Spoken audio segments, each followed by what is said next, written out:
I want to tell you this, that in Colombia, there are great congregations of 200 or 300 that have never seen the face of a missionary. Why, these people have gone everywhere with their testimony and organized, and God has moved miraculously. They've never seen a car up there. They've never seen a bicycle. And the people up there, they don't know what it is to drive on wheels. I spoke with the Bible in this hand and the candle in this hand. And I could walk among the people with my candle and preach the gospel as I walked around through the crowd, because that was the only way of getting as them all to hear. There was a great number. The next morning, we were up at 5 o'clock to go over to another place. We had a meeting there, baptized a few, I believe around 14 or 15, and we had, I think I had 4 meetings that day on Sunday, and that night about 1:30 or 1:15, I lay down on some boards covered with a blanket and had a comfortable night's sleep. No fear of, not that feeling of being just halfway between heaven and earth, like you have these soft beds here, but you knew you was down on earth. You was right there on the hard, you was there. I was a little afraid of it first, but you said, do you get afraid? I certainly do. Sometimes, and more times than sometimes. But you do the will of God, and that sort of seems to balance the budget in your life.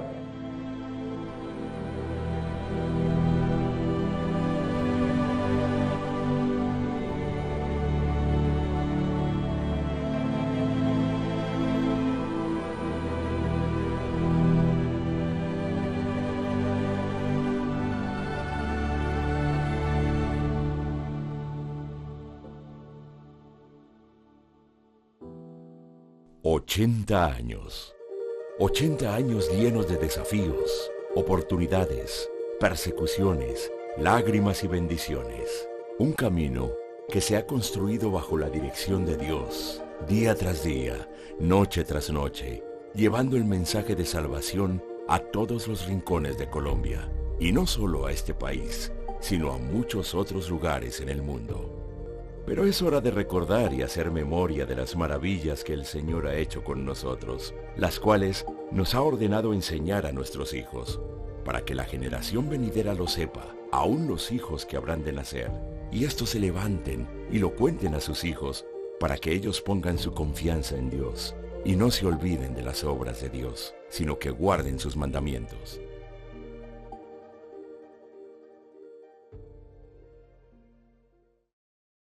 El 12 de mayo de 1937, día en que Axel Werner Larsen, su esposa Abigail y su hijo Kit llegaron a Colombia, quizás no sospechaban que estarían comenzando una de las historias más fascinantes: el nacimiento y desarrollo de la Iglesia Pentecostal Unida de Colombia. Habían decidido viajar a nuestro país como misioneros desde el Canadá, uno de los países impulsores del Evangelio en Sudamérica. Pero, ¿cómo una región tan particular como la nuestra había despertado tanto interés en los países del norte?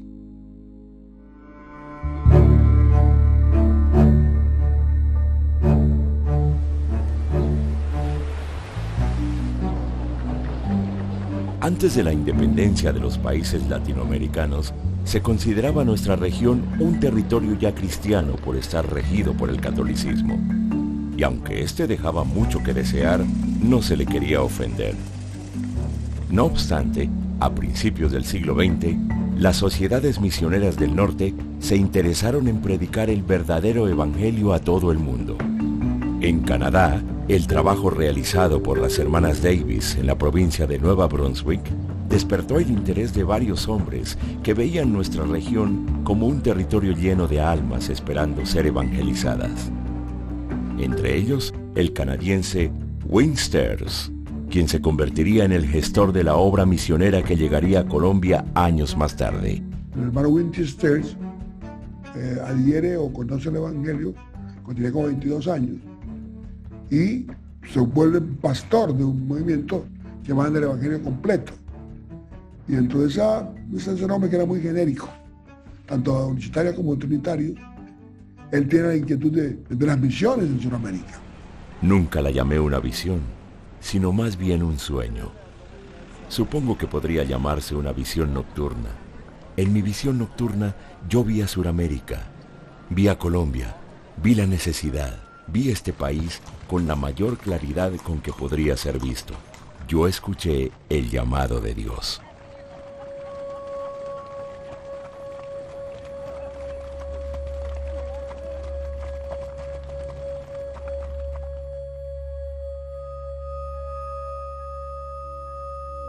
De origen estadounidense, los hermanos Carlos Berthold y su esposa Clara habían sido enviados a Bolivia en el año 1929 como miembros de una agencia misionera interdenominacional de doctrina trinitaria con quienes trabajaron durante algunos años. Sin embargo, el difícil terreno espiritual de Bolivia, junto con el deterioro de salud de la hermana Clara, les forzaron a regresar a los Estados Unidos. Aún así, ambos mantenían la carga espiritual por Sudamérica, en especial la hermana Clara, quien se levantaba todas las mañanas justo al amanecer para orar y suplicar al Señor por las almas en ese lugar. De regreso a su país, el hermano Carlos recibió el Espíritu Santo hablando en lenguas, pero esto causó gran disgusto en su agencia misionera, que no creía en la experiencia pentecostal, y los Berthold fueron desvinculados. Completamente solos, conocerían al hermano Winsters, quien les invitaría al Canadá para promover las misiones a Sudamérica. En este lugar, el hermano Berthold expuso las perspectivas de la obra en Sudamérica, y allí estaba el hermano Larsen. Al finalizar, el hermano Berthold su intervención preguntó: si Dios te llama, ¿tú irías a Sudamérica? Y el hermano Larsen levantó la mano. Ahí comienza la gestación de lo que más tarde fue, 5 años más tarde, fue la venida del hermano Larsen a Colombia, y lo que sucedió con su llegada y su ministerio en este país.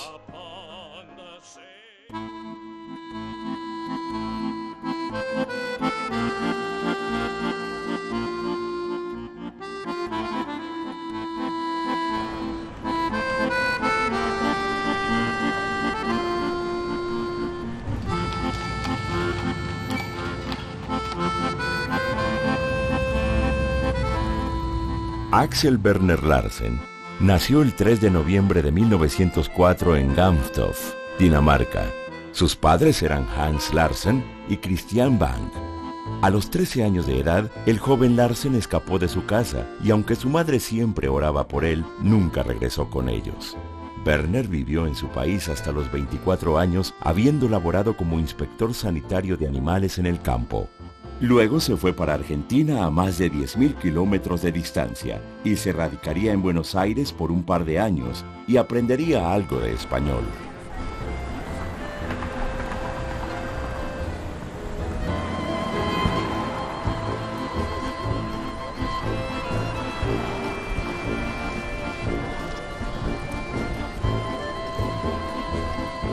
En Argentina la vida no sería fácil para Werner. Tuvo que trabajar cortando bosques en ambientes muy húmedos y precisamente allí perdería uno de sus dedos. Luego regresaría a Dinamarca por varios meses, pero las dificultades familiares le llevaron a emigrar a Canadá, en donde trabajaría en una finca de cuyo dueño llegó a ser muy amigo.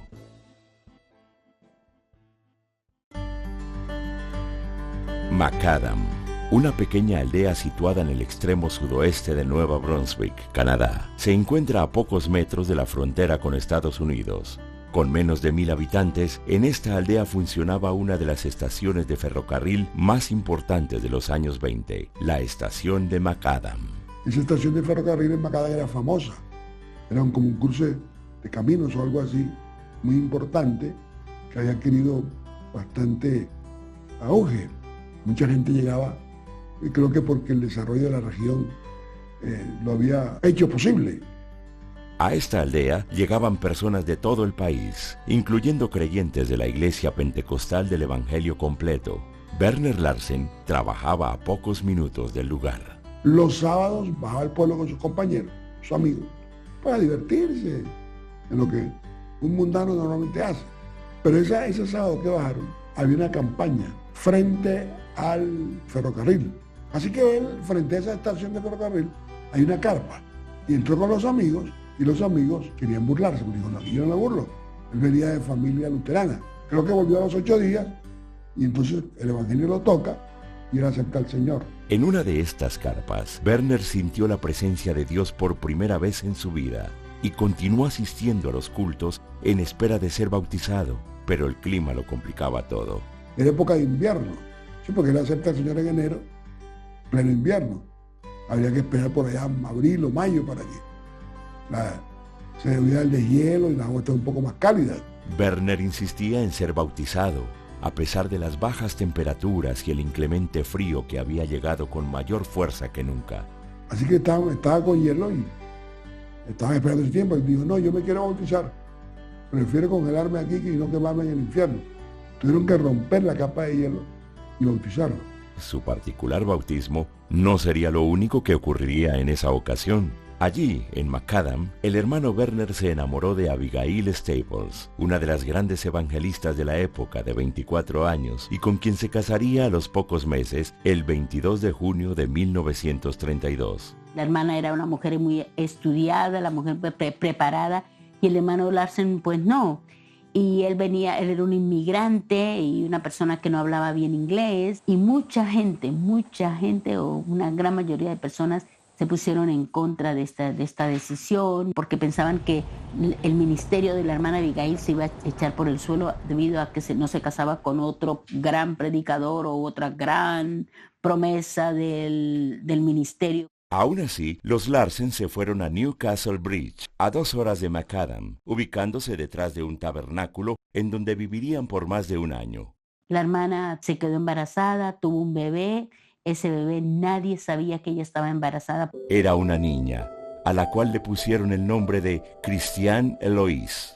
No obstante, la niña moriría, sumergiendo a los Larsen en una profunda depresión durante muchos meses, en soledad absoluta y carencia económica en todo sentido. En medio del dolor se aferraban a una promesa. Enjugará Dios toda lágrima de los ojos de ellos, y ya no habrá muerte, ni habrá más llanto, ni clamor, ni dolor, porque las primeras cosas pasaron. La respuesta no tardaría en llegar.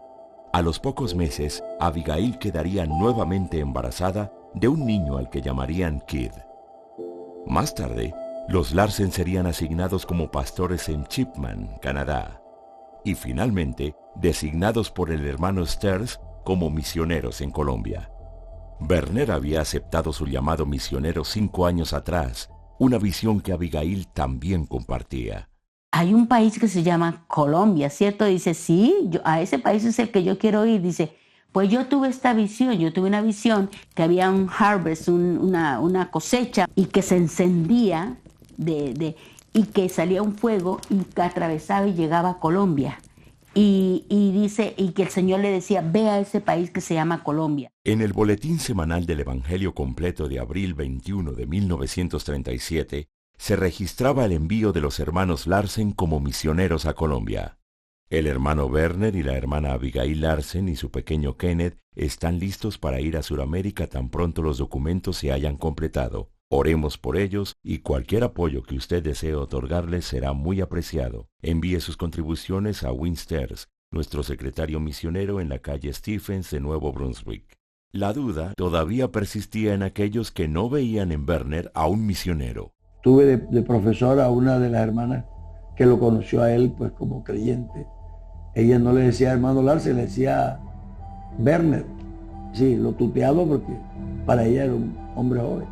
Y me contaba ella pues de su vida. Él era un hombre como tímido, no era un hombre extrovertido, era más bien tímido. De hecho, a ella no le parecía que él pudiera llegar a ser misionero, porque él no parecía un hombre como para comunicarse con los demás. Pero en esas condiciones él vino, porque era un hombre de convicciones, de firmeza.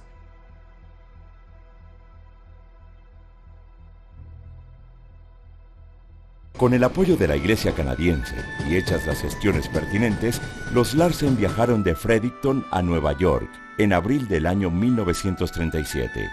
Nueva York, ya convertida en la ciudad más importante de la época, les recibía en primavera, con sus parques llenos de flores, sus calles atestadas de familias divirtiéndose y un puerto que recibía un impresionante flujo de turistas a cada hora. Wingsters les acompañaría hasta el puerto de Nueva York y de allí viajarían hacia Colombia. Durante 10 días estuvieron dentro de un barco de vapor, un viaje muy difícil. Las fuertes tormentas en el Atlántico movían el barco más de lo normal, logrando atemorizar a sus pasajeros. Pero la fe de los Larsen en el propósito de Dios les llenaría de paciencia, y atravesando el Atlántico, llegarían finalmente a Puerto Colombia, un muelle que penetraba 1.600 metros en el mar Caribe. Una vez en tierra firme, los Larsen viajarían a Barranquilla, y de allí, el río Magdalena se convertiría en la ruta para llegar a Barrancabermeja, que luego sería reemplazado por un tren que les llevaría de Barrancabermeja a Bucaramanga, ciudad en donde estaban trabajando los Berthold.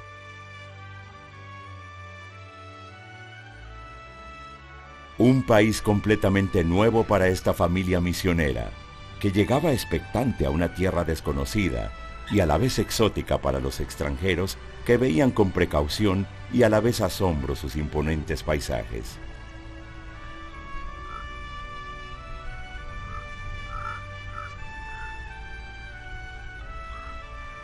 Años más tarde, el hermano Larsen recordaría lo que había sentido cuando pisó por primera vez tierra colombiana. En ese entonces, no había ni un solo colombiano bautizado en el glorioso nombre de Jesucristo, ni sellado con el Espíritu Santo en poder pentecostal. No que nosotros hayamos traído a Jesús a Colombia, Él nos trajo a nosotros. No había ni un solo colombiano presente esperándonos aquel día del mes de mayo de 1937, cuando salimos del barco marítimo poniendo nuestros pies sobre la tierra de Colombia por primera vez. Pero el Señor de la mies estaba presente, dándonos la bienvenida a esa parte de su viña.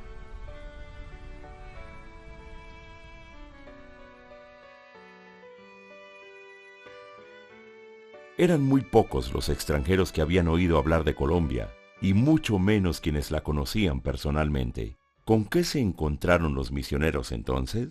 Pues era un país atrasado, con pocas vías de comunicación, como dijimos, agrícola en su gran parte.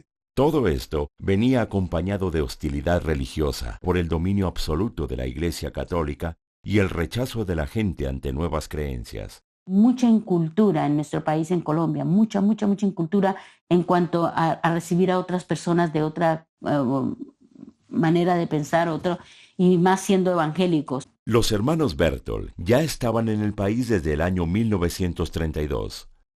No obstante, aún profesaban la Trinidad. Por pacto de misioneros de diferentes denominaciones, habían sido asignados a Málaga, un pequeño pueblo en Santander. Resulta que los Berthold habían predicado en Málaga y nadie había recibido el Espíritu Santo, como dijimos después. Había pocos convertidos para el trabajo que habían hecho. Pero ellos habían fundado una escuela, porque la hermana Clara, la esposa de Carlos Berthold, era maestra. Y había venido una hermana de ellos, Eleonor, que también le colaboraba.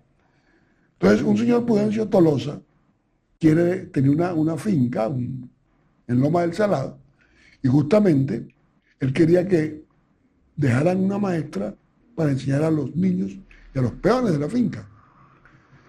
Los Berthold aceptan con el compromiso que les deje hacer culto. Los Berthold viajarían a Bucaramanga para trabajar allí, mientras Eleonor Berthold y Maruja Correa se quedarían enseñando y predicando en Loma del Salado. Maruja fue precisamente la primera convertida por los Berthold, y quien a su vez sufrió rechazo a causa de su conversión, tal como lo recuerda la hermana Eleonor. Esta señorita, una familia muy pobre, pero ella se fue a la universidad. Y empezamos la obra en Málaga, en una pieza al lado de la calle. En ese tiempo era lucha. En una noche ella vino y la puerta se abrió donde entra. Entonces, las hermanas de la caridad pasaron y metieron la nariz y encontraron a ella. De la caridad dijo, Maruja, su nombre era Maruja. Maruja, ¿dónde estaba anoche? Usted estaba con los protestantes. Cogí sus libros y vayas.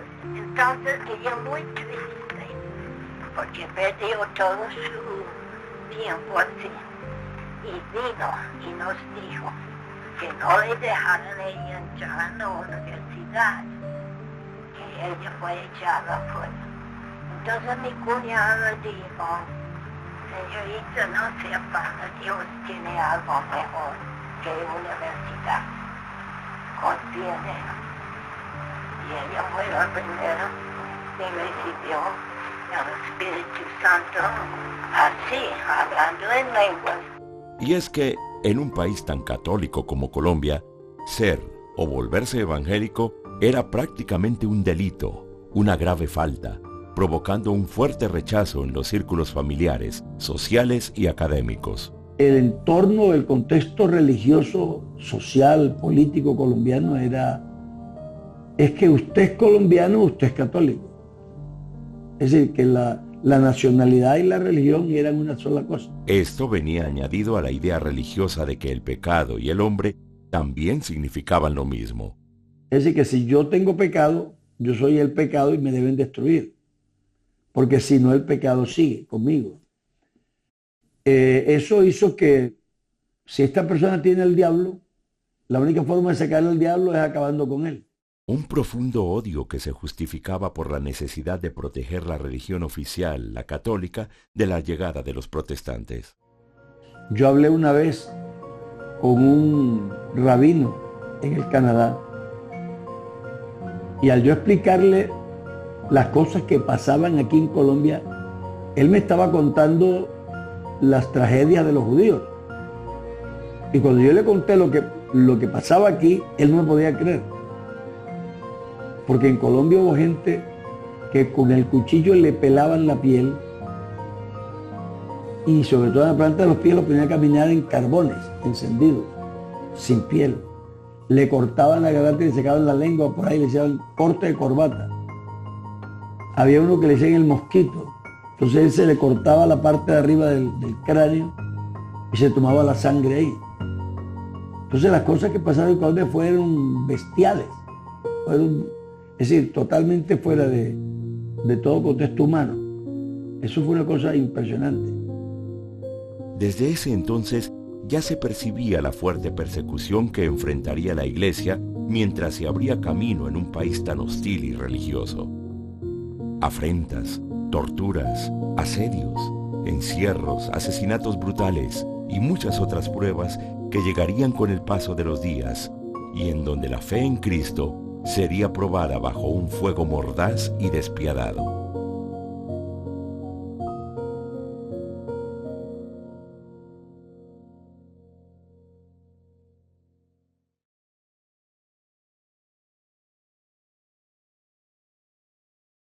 Los Larsen y los Berthold compartían la misma visión misionera, además de ser ambos apoyados por la Iglesia canadiense. Sin embargo, sus diferencias doctrinales eran evidentes. El hermano Larsen llegó a Bucaramanga en junio y encontraron una carta de los hermanos del Salado que les llamaban para que fueran a bautizar los creyentes allí en el Salado. Y entonces los hermanos Berthold fueron con los hermanos Larsen a dicho lugar. Y allí entonces se presentó la diferencia de que los hermanos Berthold habían bautizado a la gente siempre en los títulos Padre, Hijo y Espíritu Santo, porque esa era su tradición. Entonces el hermano Larsen les hizo ver que el bautismo era en el nombre de Jesús. Y precisamente fue la hermana Clara la que dijo que por qué no bautizarlos en el nombre de Jesús y probar a Dios a ver qué pasaba. Y bautizaron 52 personas ese día. Mi cuñada y su esposo, que era mi hermana, me bautizó a mí. Y la señora Clara y yo bautizamos a mi hermano. Era maravilloso como Dios obró después que bautizamos en el nombre de Cristo Jesús. Rápidamente, los nuevos bautizados serían llenos con el Espíritu Santo, por lo que los Berthold se convencerían del bautismo en el nombre de Jesús. Aún así, Enciso y sus veredas se habían convertido en lugares de muchos odios y afrentas contra el Evangelio, y muy pronto estas amenazas se harían realidad. El 20 de julio, los enemigos, asusados por el cura, vinieron de noche y le prendieron fuego a la casa. Mientras el misionero Larsen dormía con su familia, un grupo de hombres prendió fuego a su casa de tapias y caja de techo pajizo. La destrucción fue devastadora. Los Larsen lograron escapar intactos, pero perdieron todas sus pertenencias. Llevaban apenas un mes en Colombia. Los Berthold sugerirían entonces que los Larsen se trasladaran a Bucaramanga, mientras ellos se quedarían en El Salado, desde donde trabajarían en conjunto. No obstante, diferencias entre ellos les llevarían a tomar rumbos distintos a los pocos años. Los Larsen regresaron a Bucaramanga, procedentes de Loma del Salado, a finales de julio de 1937, para continuar de manera definitiva con la obra que los Berthold habían intentado comenzar días atrás. Maruja Correa viajó con ellos para ayudarles con el idioma, pero a los 5 meses, Werner ya predicaba en español. Para llegarle a la gente, Larsen se valía de un método muy particular. El hermano Larsen, como no era tan extrovertido, él encontró una forma de iniciar la obra poniendo Biblias en venta, es decir, ponía un puesto y vendía Biblias. Las sociedades bíblicas usaban el sistema de colportaje y su figura de colportores, que eran personas que visitaban los pueblos cargando sacos de Biblias, las cuales vendían al público y a la vez utilizaban como una oportunidad para evangelizar. Se cree que el misionero Larsen se aprovisionaba de Biblias a través de este método, y en ocasiones se apoyaba de Abigail. Sin embargo, el rechazo no desapareció en ningún momento. El hermano Juan Rodríguez dice que él recuerda ver a la hermana Abigail en el mercado central de Bucaramanga intentando cantar con el instrumento el himno Hay Poder en Jesús, y dice la gente tirándole tomates y tirándole cosas e insultándola. Y dice que la hermana seguía cantando y tocando, y veía, el hermano Juan decía, veía cómo le bajaban las lágrimas a ella de la situación. La hostilidad crecía con el paso de los días, pero los Larsen continuaban con su labor misionera hasta el punto de abrir un primer lugar de reunión que quedaba muy cerca de la sede actual de la Iglesia Central de Bucaramanga. Allí también se convertiría Amelia Tobito, la primera colombiana bautizada por Werner en el nombre de Jesús. Después de ella fueron bautizados 3 hermanos más. Un bautismo que daba la primera satisfacción a los misioneros en un país tan católico como Colombia.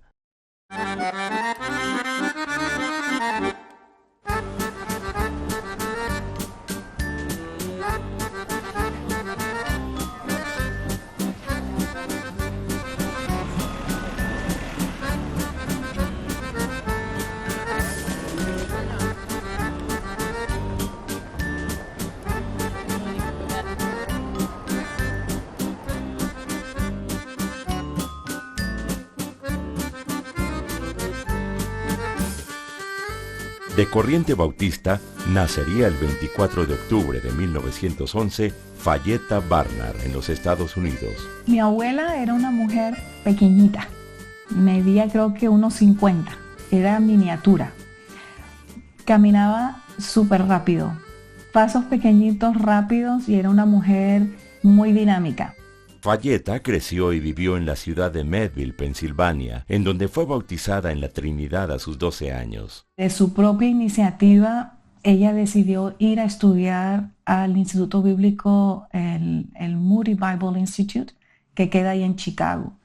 Y si uno se pone a pensar en la ciudad de Chicago, ella viniendo de un pueblo pequeño, la ciudad de Chicago en aquel tiempo era una gran metrópolis, y era el tiempo de Al Capone, era el tiempo de la Gran Depresión, o sea, era una ciudad que Son contrastes para mí muy fuertes. El peligro de vivir en una ciudad como Chicago no desanimó a Falleta, sino todo lo contrario. Le llevó a inscribirse en el curso misionero dictado por el Instituto Bíblico Moody. Desde temprana edad, Falleta soñaba con convertirse en misionera, por lo que su preparación, tanto bíblica como académica, tomó el primer lugar en sus prioridades. Era una clásica misionera. Lo que usted lee en los libros misioneros, ella era más o menos. Ella estudió primero administración de empresas y después estudió teología. Ella pianista clásica. Ella leía partituras, así, tocaba muy buen piano. En el Instituto Bíblico, Falleta conoció a Perla Cooper, de quien llegaría a ser muy amiga. No obstante, no compartían la misma fe, ya que Perla era de corte metodista, mientras Falleta era de corte bautista. Aún así, ambas sentían carga misionera por Sudamérica, y fue precisamente Perla quien encontró el mapa de Colombia en un libro de geografía, llamando de inmediato la atención de su amiga. Era muy poco lo que sabían de nuestro país. Tener un llamado misionero a un país como Colombia en esa época era como irse a lo más recóndito de la jungla, si uno puede imaginarse algo así en el tiempo de hoy. No solo se aventuraban a un lugar desconocido. Falleta y Perla también eran solteras cuando decidieron unirse al grupo misionero que vendría a Colombia, enviado por el Instituto Moody e invitado por los hermanos Berthold. A las pocas semanas llegarían al puerto de Buenaventura, en donde serían recibidos por Alexander Allan, un misionero presbiteriano que les llevaría a Bogotá, y de allí a Loma del Salado, que intentaba resurgir entre las cenizas luego del primer incendio. Los Berthold les explican la doctrina de la unicidad que fueron asimilando lentamente. Meses más tarde, Clara Berthold y Perla Cooper tuvieron el deseo de irse a Cartagena, con el fin de abrir una obra allá. El hermano Carlos llegó a los pocos meses y juntos iniciaron el trabajo misionero en aquella ciudad. Así pues, existían 3 lugares de predicación en el país: Bucaramanga con los Larsen y Cartagena y El Salado en la vereda Peña Colorada con los Berthold. Sin embargo, después de una segunda destrucción del templo en El Salado, los Berthold se movieron a los llanos orientales. La obra del Salado se esparció y eso vino a renacer en los años 80, cuando nuevamente de Bucaramanga se envió un obrero a Málaga, y por cierto que encontró algunos de los creyentes que habían sido esparcidos en aquel entonces. Mientras la obra liderada por los hermanos Larsen se establecía en Colombia, una crisis profunda golpearía su matrimonio. Estaban pasando mucha necesidad económica, mucha, porque es que no llegaba el dinero, porque las cartas se demoraban mucho, porque tenían que esperar lo que la gente les quisiera ofrender, vivían totalmente por la fe, todo se demoraba y no sé qué, y no había quien les ayudara. La situación se tornaría aún más difícil cuando Abigail queda embarazada de su segunda hija en marzo de 1938. Con tantas dificultades, los misioneros no tenían más que esperar la llegada del alumbramiento, aunque una visita inesperada tocó la puerta de su casa. Un día sonó la puerta y era una indiecita, y le dijo al hermano Larsen que si le ayudaba, que si le regalaba algo, que si le daba de comer o que si la dejaba dormir ahí en la casa. Y él le dijo que no, porque no podía. Aunque Werner quería ayudarla, la escasez económica le hacía dudar, y aún más al enterarse de que la mujer estaba embarazada. Fue Abigail quien intercedió por ella ante su esposo, que insistía en su inconveniencia. Ella le dijo, no le diga que no. Si esta mujer viene a nuestra puerta pidiendo ayuda, hay cientos de personas que nos están rechazando y no nos quieren por una persona que venga a nuestra puerta diciendo que quiero estar con ustedes. ¿Por qué la tenemos que echar? Es una persona que necesita a Cristo, ella necesita oír el Evangelio. No le cierre la puerta, déjala que entre. Con cierta desaprobación de Werner, Abigail recibió a la mujer en su casa, a quien atendió como si fuera su propia hermana. El poco alimento que tenían lo compartió con ella, ya que sentía que Dios la había puesto en su camino con un propósito. La mujer veía en Abigail una bondad y generosidad conmovedoras. A los pocos días, la mujer daría a luz un niño, pero la situación de los Larsen se agravaría. Abigail comenzaría a sufrir de eclampsia, una rara enfermedad caracterizada por la presencia de convulsiones y estados de coma durante el embarazo. Se da en 1 por cada 5,000 casos y viene acompañada de espasmos y disminución de oxígeno en el cerebro. En medio de la desolación, Werner y Abigail buscaron ayuda en el hospital central, pero el rechazo por no ser católicos cerró cualquier posibilidad de recibir atención médica. A los enfermos les hacían exigencias de tipo religioso, específicamente les obligaban a colgarse un rosario en el cuello. Desde años atrás, se había visto con tristeza que los pacientes evangélicos eran rechazados o no eran bien atendidos en los hospitales casi siempre dirigidos por religiosas, en donde se obligaba a todos los pacientes a confesarse, comulgar y tomar parte en rezos y devociones a los santos. Pero, ¿quiénes controlaban los hospitales? Las Hermanas de la Caridad y las Hermanas Capuchinas se habían convertido en uno de los grupos religiosos más radicales de la época, unidos contra todas las corrientes que buscaban, en sus propias palabras, contaminar el país con doctrinas extrañas, hasta el punto de prohibirles acceder a derechos básicos como la salud o la educación. Sin más salida, Werner estuvo luchando 6 semanas con la salud de su esposa. Eran noches oscuras, en las que se alumbraba con velas. Pasaba largas noches de vigilia a su lado, con la esperanza de que al día siguiente llegaría la enfermera prometida por los hermanos del Salado, y quien se demoró en llegar por derrumbes en la carretera.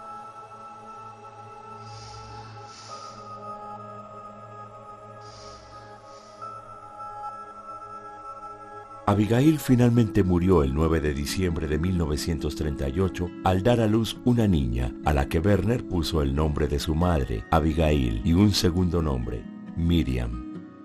Cuando la enfermera llegó, vio a Werner sentado en una banca con sus 2 hijos, triste y desolado. Sin detenerse, entró a su casa y descubrió que Abigail ya había fallecido. Era demasiado tarde. El hermano Lars se quedó solo, con un niño de 2 años y una niña recién nacida. Solo, sin dinero, en un país completamente hostil al Evangelio. Werner debía enterrar a su esposa en un cementerio no católico. Solo contaba con el instrumento musical que solía tocar Abigail. Él se fue por las calles de Bucaramanga, tratando de vender ese instrumento para poder enterrar a la hermana Abigail. Nadie le quiso comprar el instrumento. Werner finalmente pudo enterrar a su esposa con la ayuda de hermanos presbiterianos y de otras iglesias, quienes recolectaron dinero para el sepelio. Con una deuda por pagar, el misionero y sus 2 hijos pasaron dificultades económicas sin precedentes. Años después, recordaría cómo Dios había obrado aquella vez para salvar a su hija recién nacida. El hermano dijo, ahora viene la parte que para mí fue, más dura. Yo no sabía qué decisiones tomar o qué iba a hacer. Y cuando yo voy llegando a mi casa y llego a mi casa, me encuentro a la indiecita que yo casi echo de mi casa, amamantando a mi bebé recién nacido. Pero era la única que estaba, que tenía poder para que mi bebé no se me muriera. Y dice, y yo teniendo que agradecer encima a Dios que mi esposa tuvo el amor y la osadía de decir, esta mujer no se va porque Dios quiere que ella esté aquí. El hermano nos lo dijo, dice, muchas veces ustedes van a pasar por cosas que ustedes no las van a entender, ni yo la entendía en ese momento. En su epitafio, Werner escribió unas palabras para su esposa. Yo sé que mi Redentor vive. Y aunque se desechó mi cuerpo, aún en mi carne he de ver a Dios. La hermana Abigail y el hermano Larsen viajando para Colombia, la hermana Abigail le dijo al hermano Larsen, Werner, si tan solo yo tocare el suelo colombiano y me muero, yo ya sé que he hecho la voluntad de Dios. Pero, ¿qué sucedería con el ministerio del hermano Larsen ante la muerte de su esposa y compañera de misiones? Los canadienses, los hermanos en Canadá le dijeron que se volviera, y que si Dios le daba una nueva esposa que volviera a Colombia. Pero él dijo no, un soldado, ha caído, envían refuerzos. El dinero que van a enviar para que yo regrese, úsenlo para enviar obreros.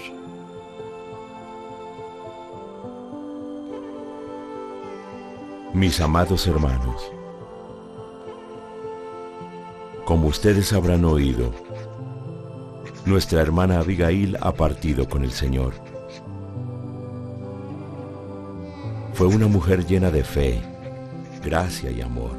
Hoy un soldado ha caído. Necesitamos refuerzos. Usen el dinero para enviar más soldados. Consideren lo que les digo y el Señor nos dé entendimiento en todo. Les saluda su hermano en Cristo, Werner Larsen.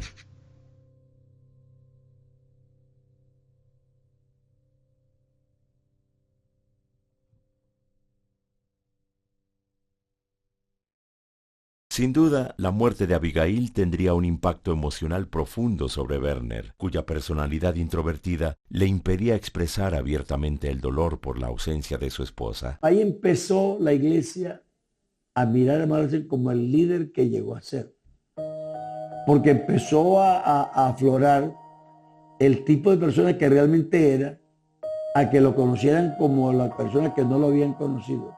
Un carácter que se fortalecía en medio de las pruebas y en donde su fe y confianza en el Señor eran constantemente probadas. Fue un tiempo en que él llegó a pasar días en que no tenía sino arroz y leche para él y sus hijos.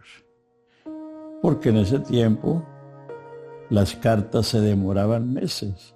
Entonces si le mandaban una ayuda de Canadá, eso no es como hoy, que llega rápidamente, ¿no? Ya para ese tiempo en el Salado, Perla y Fayeta tenían un grupo de jóvenes a quienes habían preparado, los cuales quedaron encargados de la obra allí, mientras ellas, junto con los Berthold, viajaron a Bucaramanga para ayudar al hermano Larsen.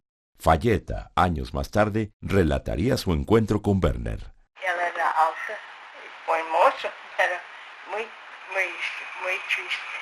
Yo veía a un hombre que estaba sufriendo de tristeza. Con 2 niños a su cargo, Werner sentía la necesidad de pedirle ayuda a Fayeta con el cuidado de su hija. Me dijo, quiero preguntarle una cosa. ¿Quiere que me diga sí o no? Bueno, yo dije, él dijo, yo quiero que cuide a mi niña. Yo dije, bueno, Pearl y yo tenemos todo en común. Y ella estaba sentada allá, yo dije, ¿está bien contigo? Ella dijo, sí, pero no era. Ella no le gustó. Una vez a solas, Perla reprendería a Fayeta por su decisión, a quien no le gustaba que su amiga tuviera tanta cercanía con el misionero. Para Perla, tanto Werner como Fayeta eran muy distintos, por lo que su relación no funcionaría. Sin embargo, Fayeta sentía el llamado de Dios para apoyar y trabajar junto al misionero allí en Colombia. Ahí la señorita Cooper se separó de la hermana Fayeta porque la hermana Fayeta terminó enamorándose con el hermano Larsen. Entonces él la bautizó en el nombre de Jesucristo y más tardecito se casaron. La hermana Cooper se vino a Bolívar. Por su parte, la llegada de Fayeta a la vida de Werner y sus 2 hijos se convirtió en un remanso de paz y estabilidad ante los momentos difíciles que habían vivido desde su llegada a Colombia.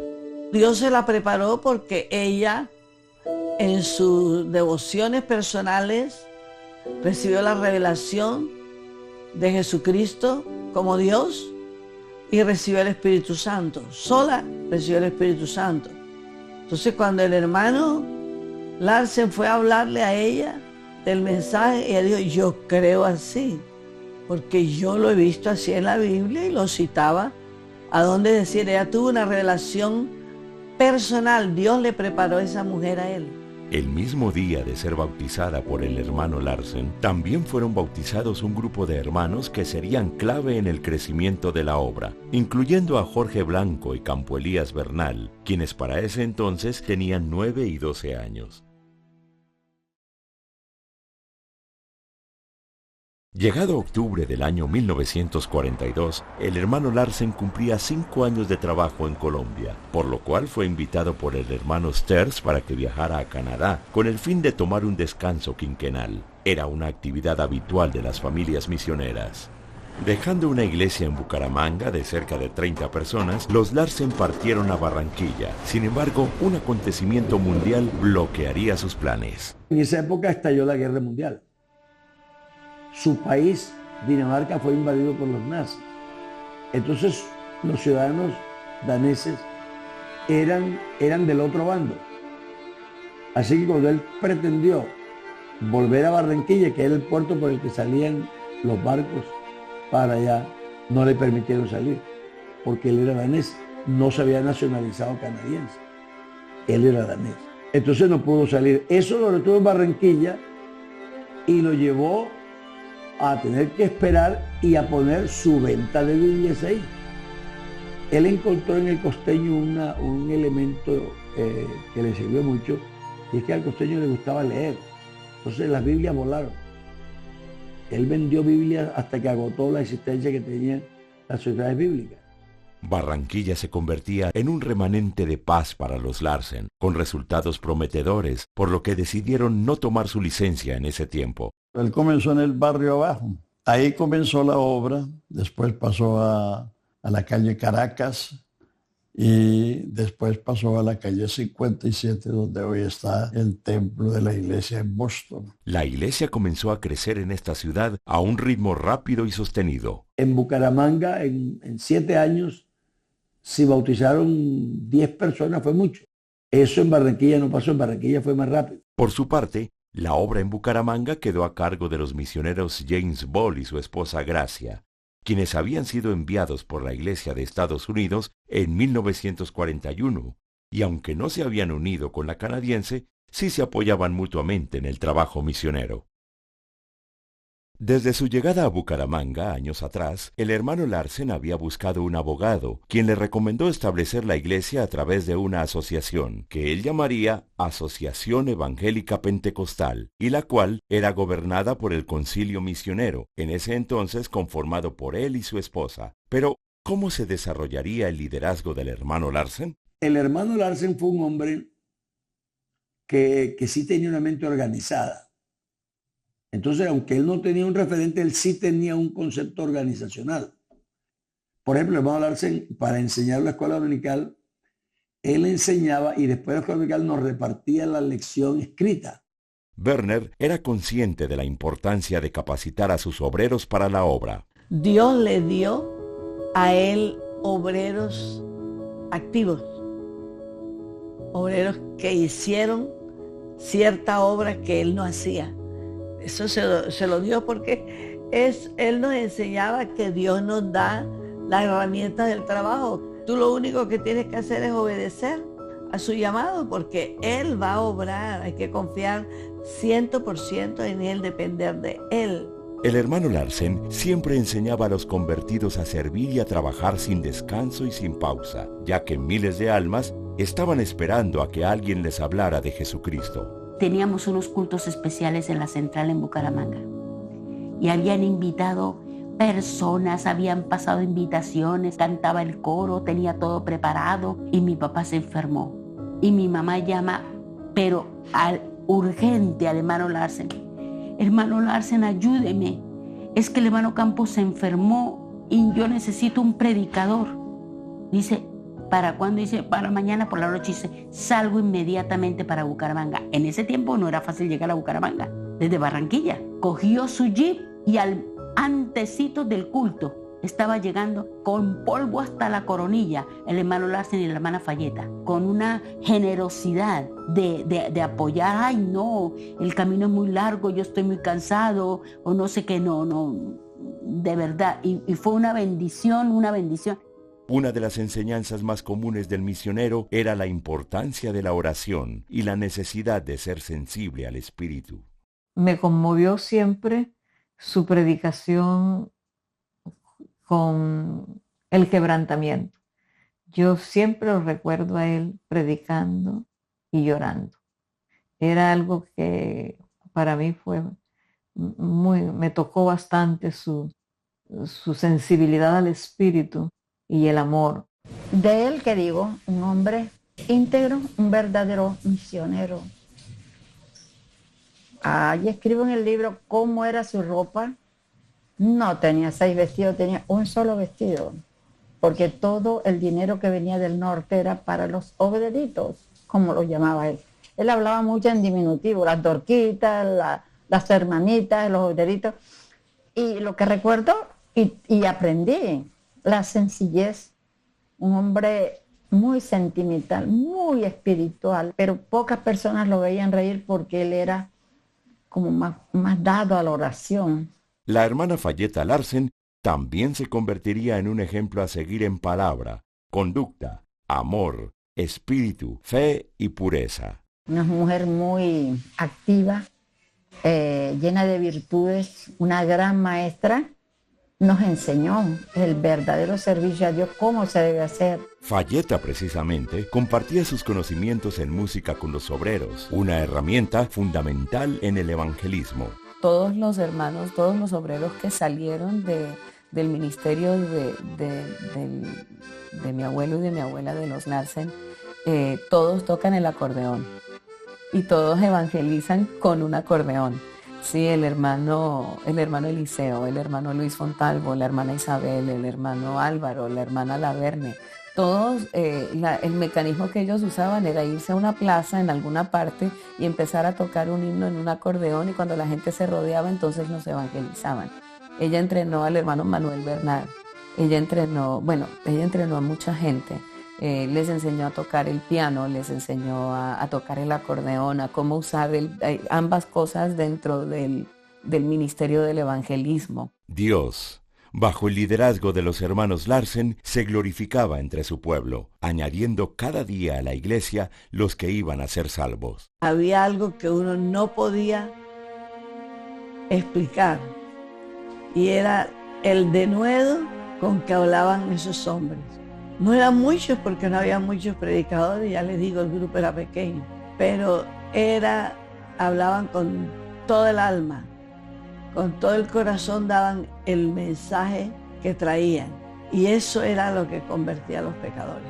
Los frutos de su trabajo no solo se verían reflejados en los nuevos convertidos, sino también en la dedicación del templo en Barranquilla años más tarde, cuyas bancas había construido el mismo hermano Larsen. Pero mientras la iglesia en Colombia crecía y se fortalecía con la dirección del Señor, la organización del norte sufriría un cambio en el año de 1946, cuando nuestra organización madre en Canadá, la Iglesia Pentecostal del Evangelio Completo, decide unirse con la Iglesia Pentecostal Incorporada de los Estados Unidos con el fin de reunir en una sola organización las iglesias del nombre. Con 35 votos a favor y 2 en contra, la fusión fue aprobada, y de la cual nacería la Iglesia Pentecostal Unida, cuyo director de misiones extranjeras sería el hermano Win Sters. Así, la iglesia en Colombia pasaría a depender de la nueva organización. Sin embargo, esta fusión en Norteamérica traería años más tarde consecuencias inesperadas para Colombia.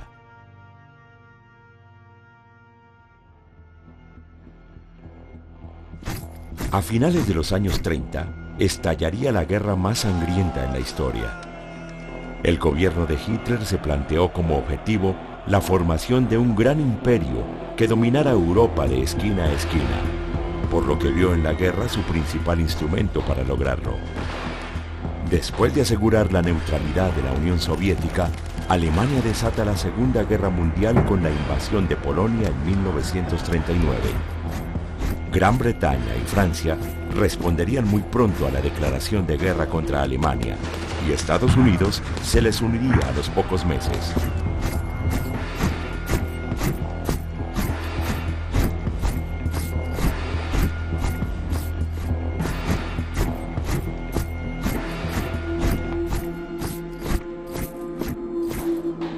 Pero allí, en medio de esta confrontación bélica, Dios estaba preparando a un soldado para la batalla espiritual que enfrentábamos en esta región de Sudamérica.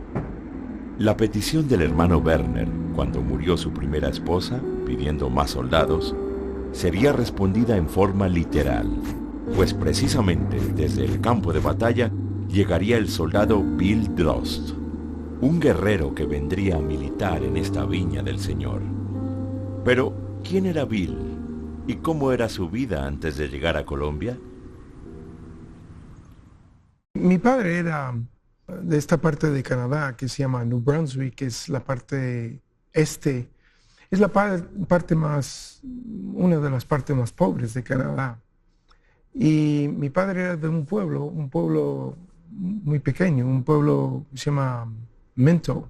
Y fuera del pueblo, mis abuelos tenían una finca, pero muy pobres, muy pobres. Y mi abuelo murió cuando mi padre tenía 10 años y con esa edad no había dinero, tenía unas vacas y unos animales, pero no había dinero. Y mi padre tuvo que ir a trabajar con 10 años en las minas. La muerte de su padre afectó profundamente a Bill.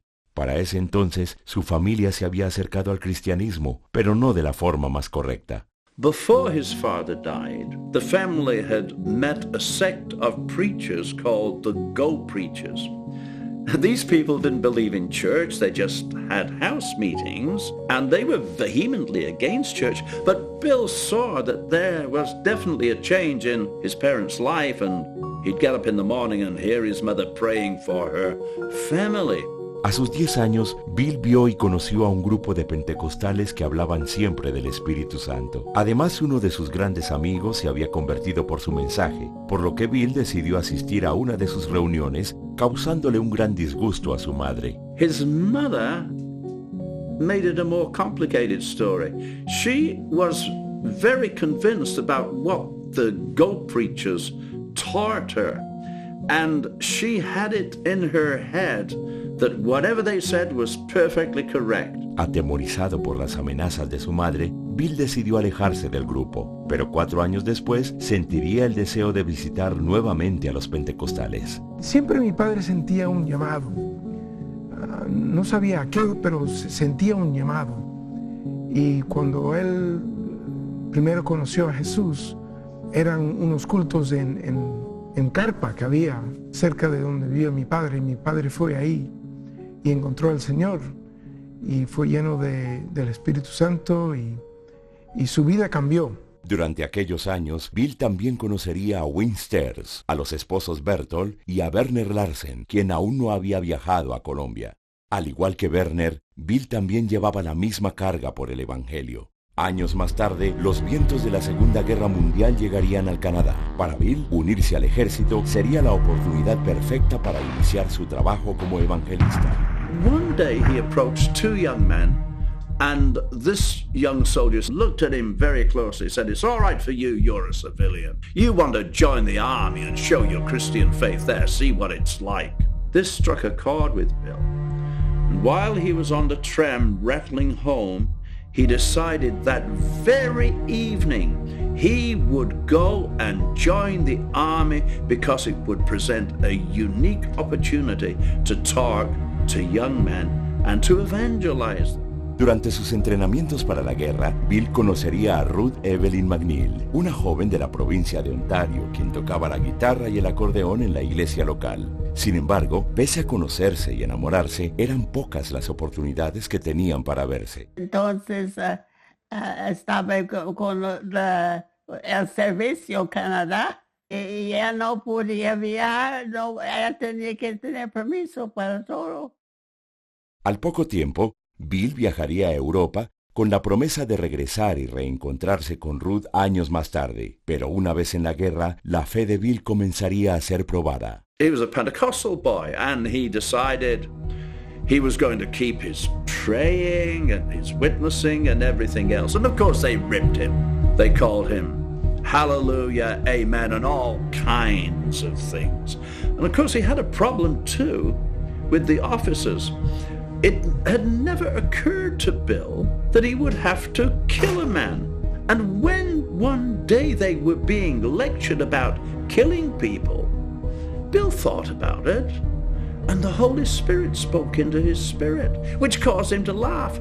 And Bill just started laughing while the lecturer was lecturing, and Suddenly Bill realized there was a deathly silence in the room, and all eyes were looking at him, as were the eyes of the instructor, who was absolutely irate. Would you care to tell us what you're laughing about, Dross? Well, Bill just told them straight out. The Lord had told him he'd never have to kill a man. Now, this instructor, he'd met all kinds of people, but he'd never come across this before, and he didn't quite know how to act. Sin embargo, un acontecimiento más importante vendría en camino, y en donde Bill finalmente entendería el plan de Dios con Colombia. Me acuerdo de mi padre diciéndome de que fueron y tenían que derrumbar un puente, porque los alemanes estaban pasando por ese puente, y era un puente estratégico, y les mandaron a ellos porque mi padre era minero. Los alemanes habían rodeado el puente por todos los flancos, por lo que los canadienses debían dejar una carga de dinamita debajo de él sin que se dieran cuenta los otros. El primero que fue, lo mataron. Y en general, pues le dijo a otro, tú tienes que ir. Y él salió corriendo, escondido, y también lo mataron. Y el general dio la vuelta y miró a mi padre y dijo, Bill, tú vas. Y mi padre pensó, me acuerdo de mi padre diciéndome, yo pensé que a lo mejor este es el fin. Y él dijo, voy a salir alabando a Dios. Y él salió, estaba cantando, alabando a Dios, pero también escondiéndose un poco, ¿no? Y él oía los disparos y oía las balas que pasaban por su cabeza, y llegó al puente, plantó la mina y puso la bomba y se dio la vuelta para volver. Cuando dio la vuelta, el cielo se abrió y vio como la gloria de Dios, y vio una visión y un mapa de Sudamérica y un fuego en el mapa, y oyó una voz que dijo, que le indicó de que él iba a ser misionero ahí. Y mi padre se levantó con la alegría de la visión, de que Dios le había llamado. Y empezó a caminar a través del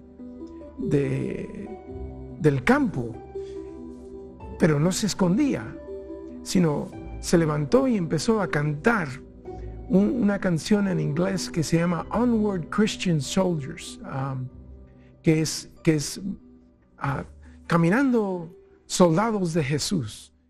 Sus compañeros pensaban que se había enloquecido, pero Bill estaba convencido de que no le podían hacer daño, ya que Dios le había escogido. Horas más tarde, le escribió a Ruth contándole que no podían seguir juntos, ya que él había sido llamado como misionero para Colombia.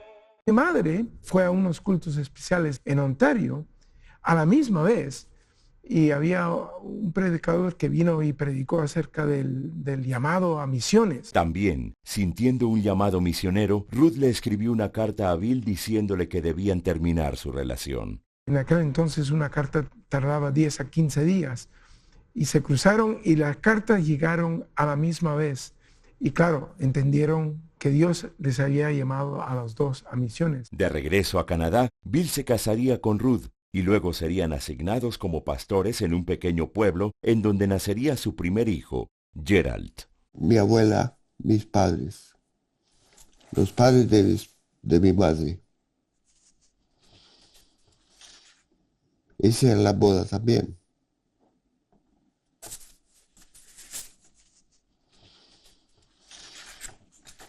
Esa es una foto de ella cuando se casó, mi madre. Una vez los documentos para viajar a Colombia estuvieron listos, los Drost se despidieron de su iglesia local en marzo de 1948.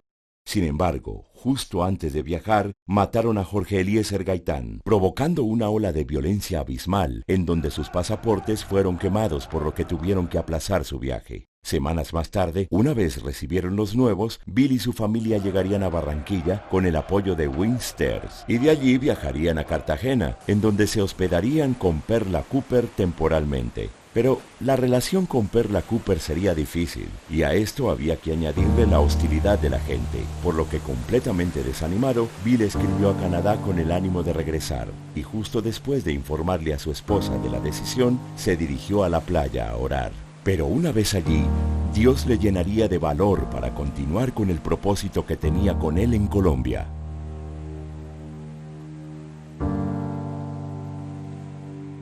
Para finales de los años 40, el Valle del Cauca había recibido a diferentes denominaciones y predicadores evangélicos que intentaban establecer una obra misionera en esta zona del país, entre ellos Sanford Johnson, un hermano canadiense quien había llegado a Colombia de forma independiente, y ahora, junto con su esposa Eleanor Gamblin, sembraba la primera semilla del evangelio en Cali, pero a un costo altísimo. Sanford had built a little chapel. He lived in the most primitive conditions. He had a room that was divided by a curtain for the kitchen and the bedroom. The rest of the little place he'd try to build pews to have as a church. But the man was dying of cancer.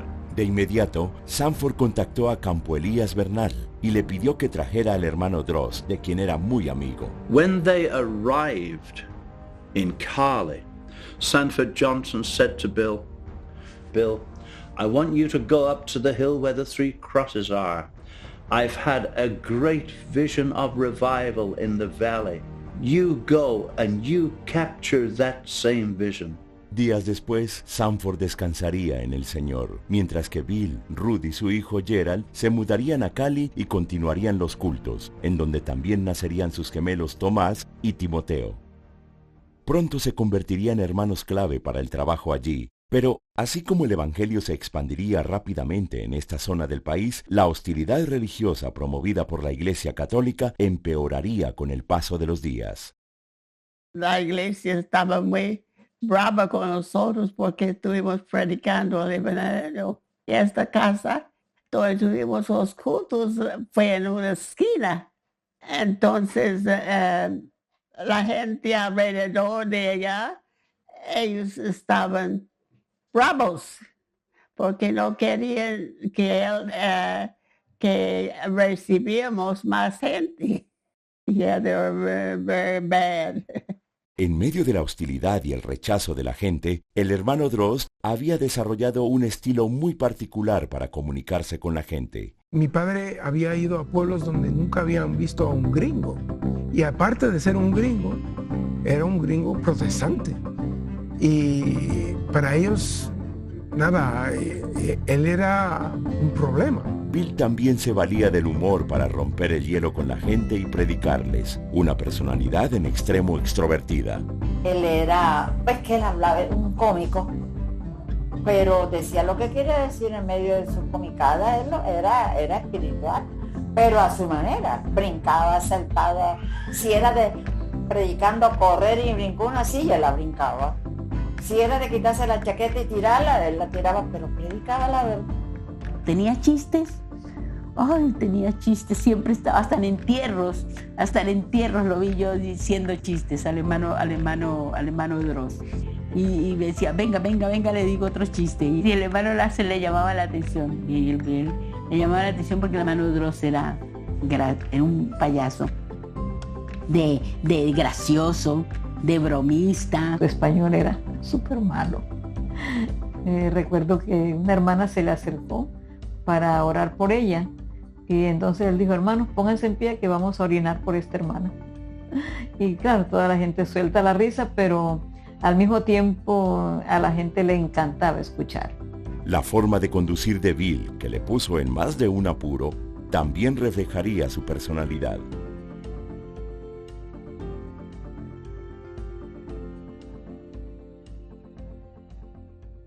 Sally Lemons, una misionera del norte, también trabajaría con los Droz en el Valle del Cauca, al tiempo que surgía un gran avivamiento del Espíritu Santo. Como una de mis, ¿qué le digo?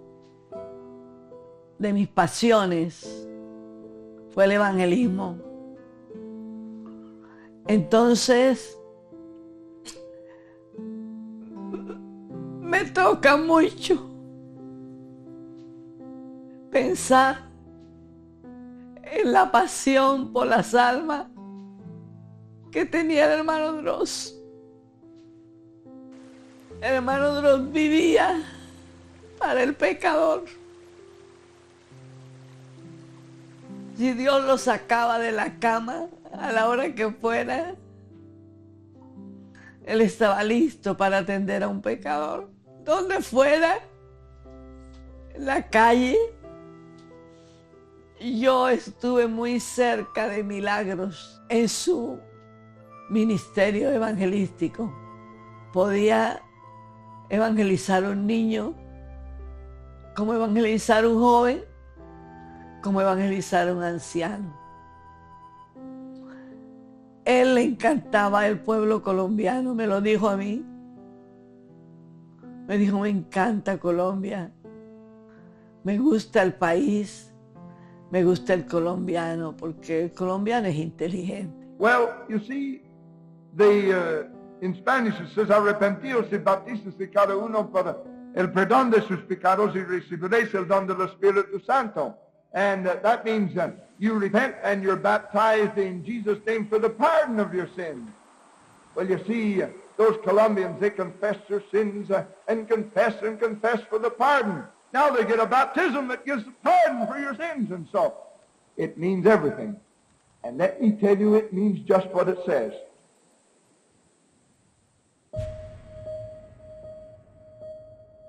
Mientras el mensaje de salvación se extendía rápidamente en Bucaramanga, Barranquilla y Cali, Dios preparaba a una misionera para llevar el evangelio a Antioquia y sus alrededores. En el año 1950, la hermana Lía Cristian, que era una hermana de Armenia, Mantequilla, ella quedó huérfana de madre y su padre se casó nuevamente y la madrastra le dio muy mala vida. Entonces ella se vino a Medellín. De Medellín se fue a Panamá y en Panamá conoció al hermano Félix Cristian, que no era hermano en ese entonces, sino era un inconverso.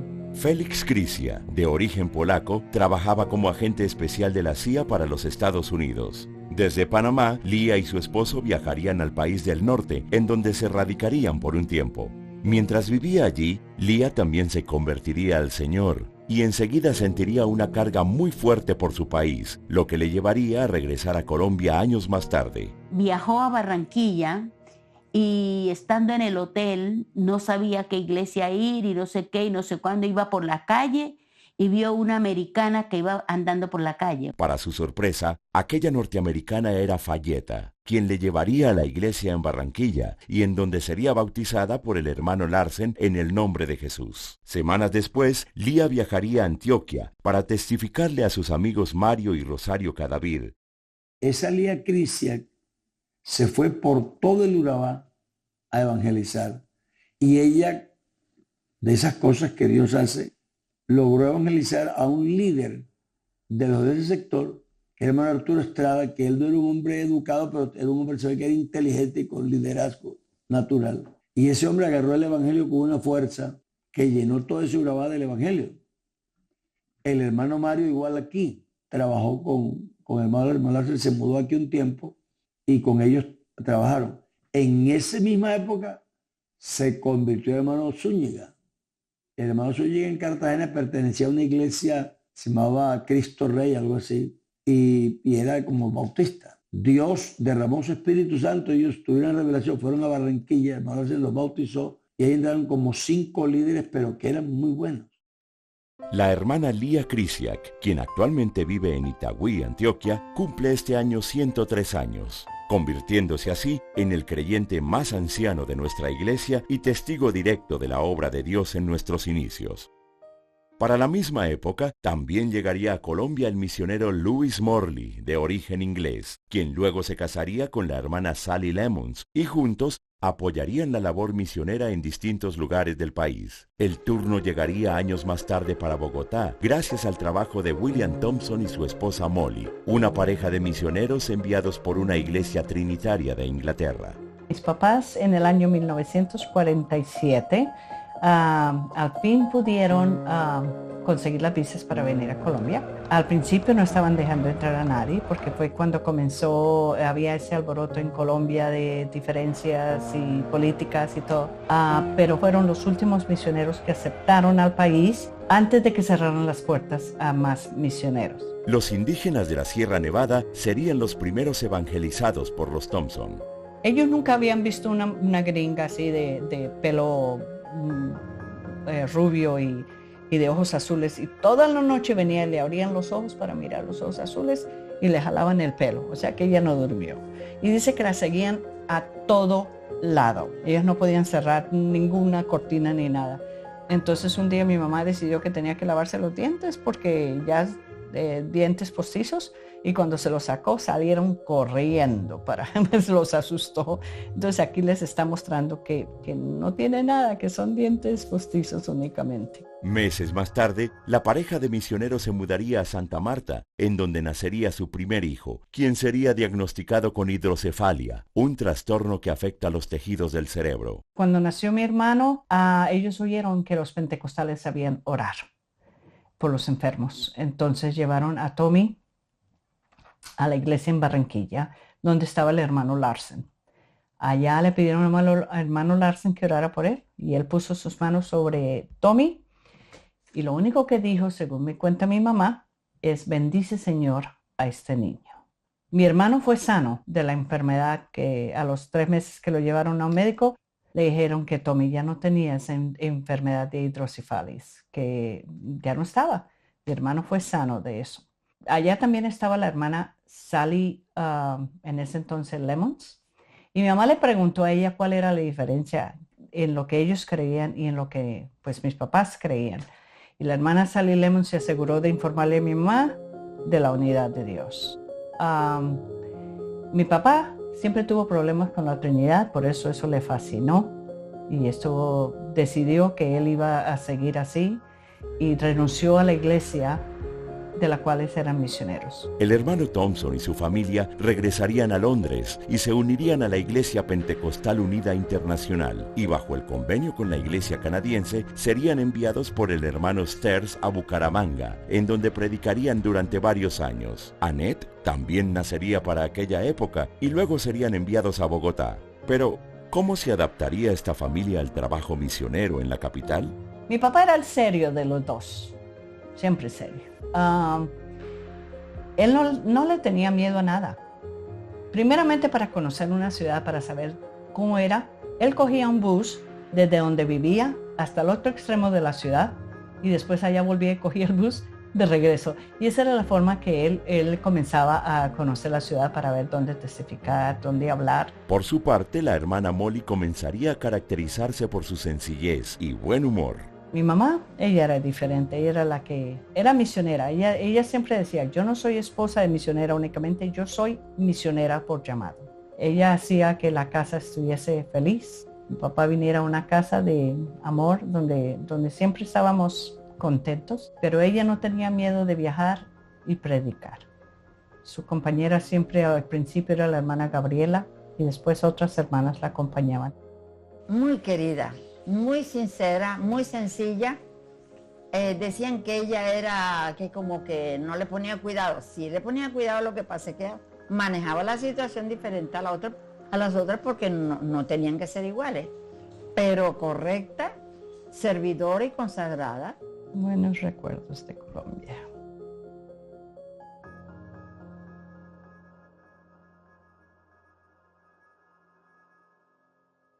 Para 1956, la iglesia se había expandido en 5 ciudades principales: Bucaramanga, Barranquilla, Cali, Medellín y Bogotá, además de alcanzar un sinnúmero de ciudades intermedias y poblaciones en todo el país. Pero, ¿qué factores hacían que creciera de una forma nunca antes vista en Latinoamérica?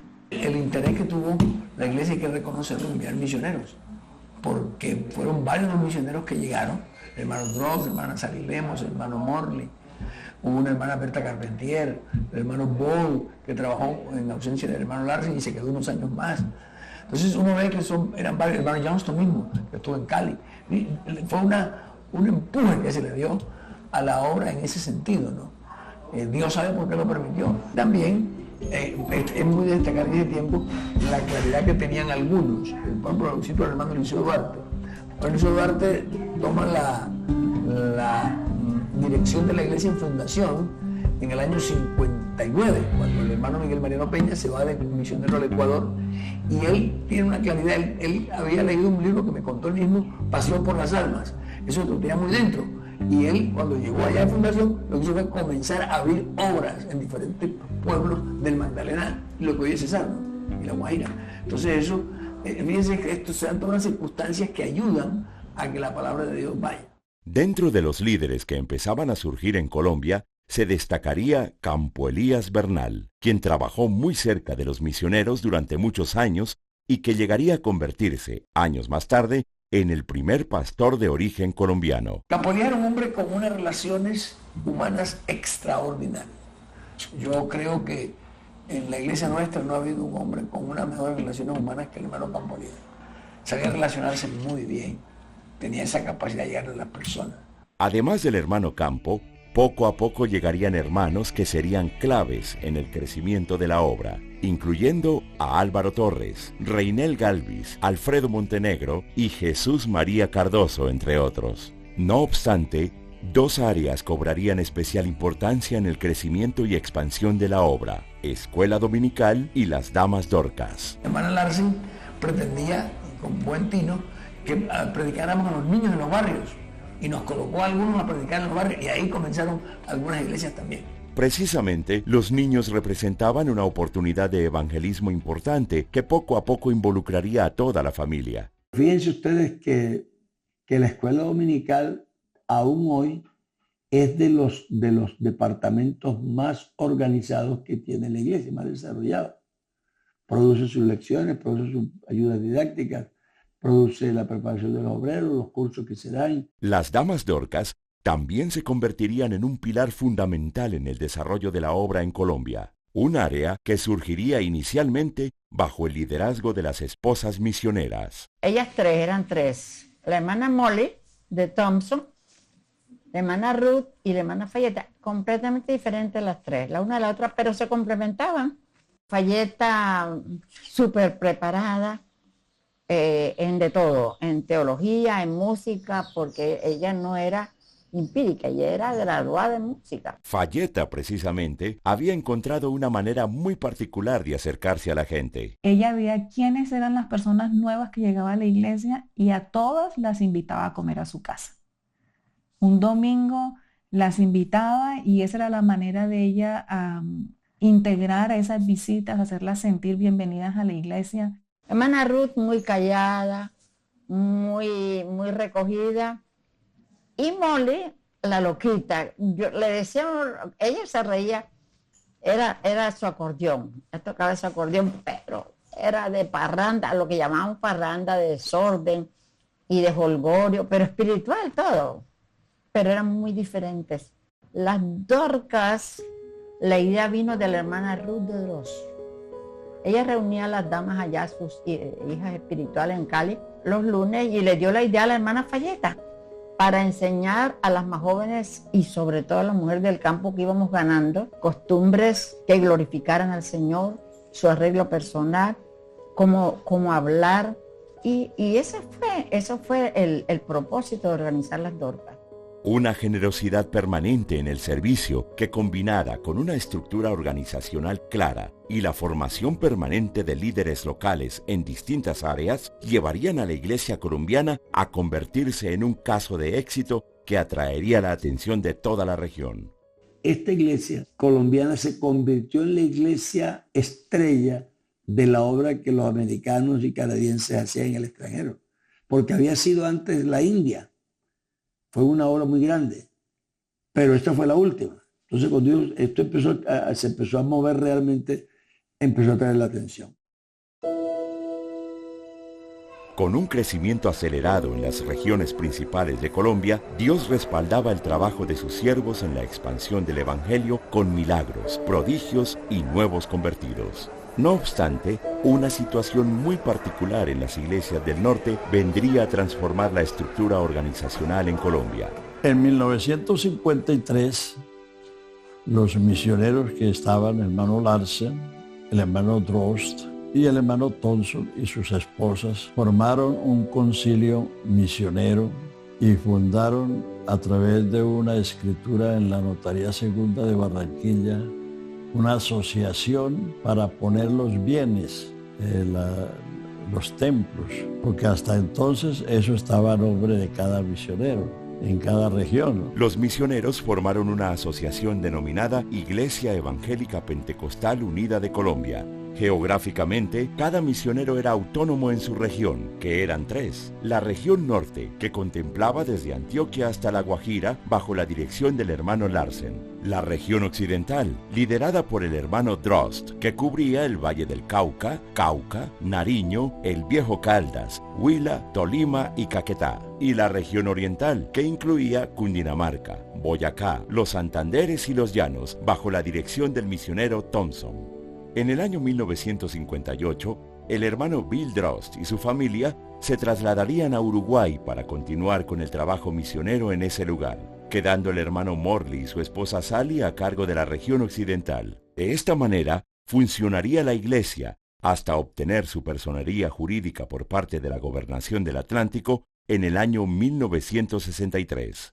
Así se trabajó y ya más adelante ellos nombraron al hermano Campo Elías como un presbítero nacional para que ayudara en las situaciones que se presentaban con pastores o con iglesias. Al mismo tiempo, un conflicto surgiría en Norteamérica y que se relacionaba con la fusión que habían firmado las iglesias canadiense y estadounidense a mediados de los 40. Los canadienses hicieron un convenio con la iglesia americana, que en realidad no era la iglesia americana, es decir, esas iglesias no existían como organizaciones. Eran grupos cristianos que se fueron conociendo y por eso le pusieron Iglesia Pentecostal Unida, porque un poco de grupos independientes se unieron para trabajar. Pero en el convenio que ellos habían hecho, los canadienses dijeron, bueno, vamos a unirnos, a ver qué tal funciona, con una condición: que un miembro de la Junta Administrativa de Estados Unidos siempre sea canadiense, uno de ellos, y que sea el director de misiones extranjeras. Ese convenio se hizo, se aprobó y arrancó el trabajo ya de las dos iglesias formando una, pero ya la iglesia nuestra estaba formada, porque eso ya fue en el 45 y ya la iglesia nuestra llegó aquí en el 37, así que ya estábamos corriendo y teníamos unas congregaciones. Después de eso, en un año que hubo elecciones, hubo un hombre llamado el hermano Oscar Boga, que él manejaba acciones petroleras y cosas, de hombre de dinero fuertecito. Entonces él dijo, no, yo quiero ser director de misiones extranjeras. No, pero es que tenemos ningún convenio. Aquí los votos son los que van a definir eso. Entonces hizo una campaña a favor de su candidatura, pero descaradamente, y en contra de que ese canadiense estuviera ahí. Lo que sucedió es que él ganó las elecciones y el canadiense perdió. Los canadienses, al ver que no se habían cumplido las condiciones iniciales del acuerdo, deciden separarse de los estadounidenses y una nueva discusión surgiría de esta separación. ¿Con quién debían quedarse los colombianos? Yo recuerdo que llegué a la iglesia ese día y la hermana Larsen tenía una carta en la mano y la encontré como llorosa. Yo tenía como 15 por ahí. Y bueno, hermano, ¿qué le pasa? Digo, oh, hermano Álvaro, esto es un día muy difícil. Entonces tenía una carta que ese director de misiones decía que o se iban con ellos o los iban a echar. Entonces ella decía que el hermano Larsen no podía hacer eso porque lo mandó aquí los canadienses y trabajaba con el hermano Sters, que era el director de misiones. El hermano que sustituyó al hermano Sters, que fue el hermano Oscar Boga, vino a Colombia por primera vez y le dijo al hermano Larsen, go home, vete para la casa. Y el hermano Larsen le dijo, tú que vienes la primera vez a Colombia, me vienes a decir a mí que tengo 30 años de trabajar y que me vaya para la casa, tome la licencia. Le entregó la licencia. Él tenía licencia del Canadá y licencia de los Estados Unidos. Al ver que el hermano Larsen le renunciaba, Bouga nombraría a Domingo Zúñiga como presidente de la iglesia, una decisión ilegal, ya que ante el Estado colombiano, Werner Larsen era el representante. El propósito era desplazar al hermano Larsen, porque el hermano Larsen es el hombre más respetado, más estimado, era el pionero de la iglesia en Colombia, porque era el único que tenía 30 años de estar trabajando seguido aquí. Los creyentes colombianos también mostrarían su desacuerdo, no solo con la decisión, sino también con la forma en la que había sido tomada. La discusión fue grande de qué hacer. Como no se llegaba a un acuerdo, el hermano Bouga fue el que propuso que entonces se le diera la autonomía a los colombianos y que los misioneros quedaran como asesores. El problema radicaría en la función de los asesores, quienes no tendrían la misma influencia organizacional que antes. Una propuesta que tampoco sería bien recibida por los misioneros Thompson y Morley, quienes habían sido enviados a Colombia por la misma Junta Misionera de los Estados Unidos. Hermano Thompson y hermano Morley, que representaban a los americanos, hicieron tolda aparte, se separaron de la iglesia y obviamente que los colombianos quedamos con lo que teníamos. El hermano Larsen, a pesar de haber renunciado a la membresía estadounidense, continuaría trabajando con nuestra iglesia desde Barranquilla, pero esta vez como consejero de la Junta Nacional, que quedaría conformada por líderes colombianos. Eso duró hasta los años 70, cuando ya se organizaron los distritos, y cuando se organizaron los distritos también se organizó el consistorio. No obstante, pese a la nueva estructura organizacional, el hermano Larsen decidiría regresar con su familia al Canadá a los pocos meses. Yo le dije, ¿por qué se va? Si aquí todos lo amamos y lo respetamos, lo necesitamos, queremos que no se vaya. Entonces él me dijo una cosa que a mí me pareció rara en ese entonces, pero que ahora entiendo que es así. Dijo, el misionero es como el andamio. Una vez que el edificio está completado, pues el andamio se retira. Y así es.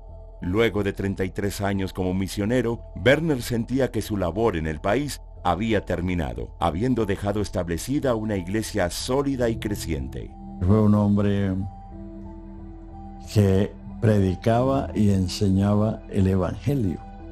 Y el hermano Larsen era ese hombre que predicaba el evangelio, que predicaba a Jesucristo y su calvario constantemente.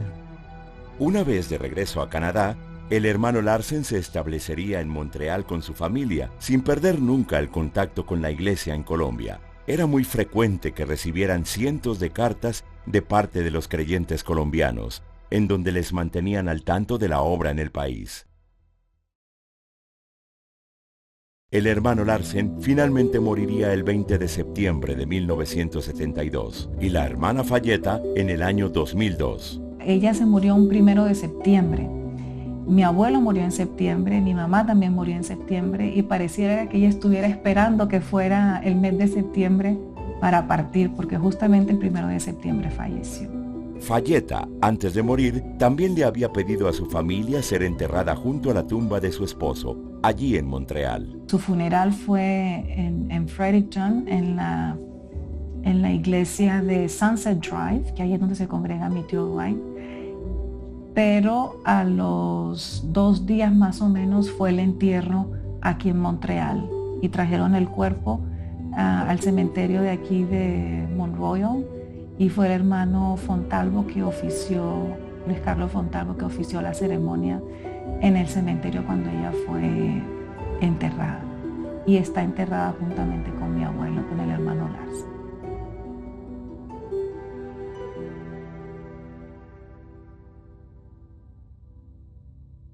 Hay un capítulo en la historia de nuestro país que es poco conocido para todos. Una serie de eventos que no solo afectaron a nuestra iglesia, sino también a todas las denominaciones evangélicas que buscaban abrirse camino en el país.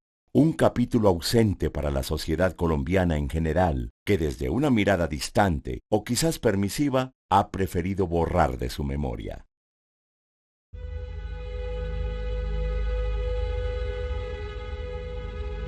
En cambio, sobre esa obra demoledora, ved lo que pretende erigir como principios que nos gobiernen. La libertad de cultos en vez de una razonable tolerancia. La libertad de cultos, error doctrinario condenado por la Iglesia.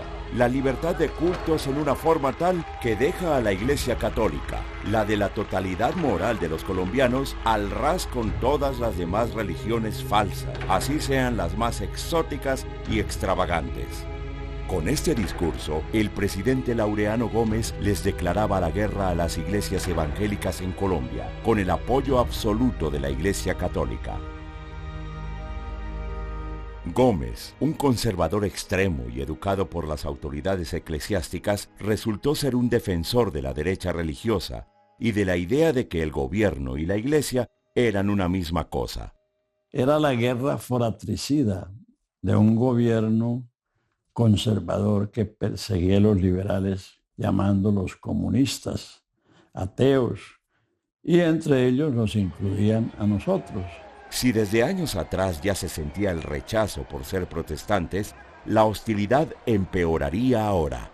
Generalmente donde se hacían cultos, los sacerdotes de las parroquias reunían a los muchachos, los llevaban a la hora del culto para formar una gritería frente al templo o a la casa donde se hacía el culto diciendo viva la Virgen María, abajo los protestantes.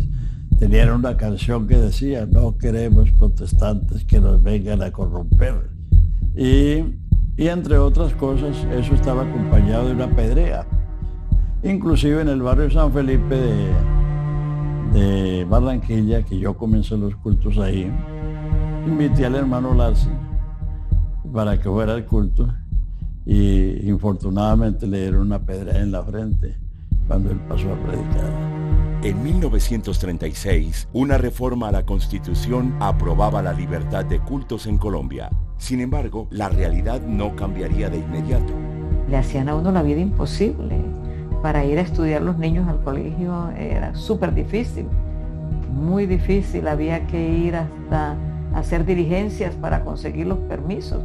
Tenían que obligarlos a que matricularan los niños porque la Constitución rezaba que todos los colombianos tenían derecho de estudiar.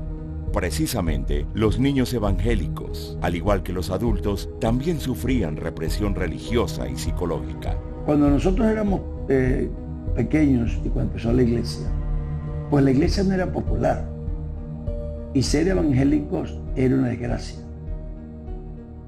Lo dejaban los amigos, lo dejaba la familia, lo maltrataban. Entonces los pequeños aprendimos a pelear por nuestros derechos, porque los derechos no nos los regala nadie. Una vez, por ejemplo, un lunes, la maestra preguntó, ¿quiénes fueron ayer a misa? Habían hecho una lista.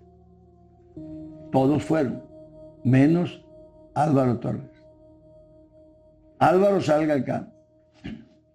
La señora sacó una regla gruesa y como de este ancho y me dio 25 golpes, pero golpes, no eran caricias. Fueron 25 golpes, 13 aquí y 12 acá. Pero entonces yo dije, me voy para mi casa.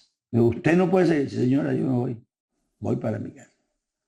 Yo tenía 9 años por ahí.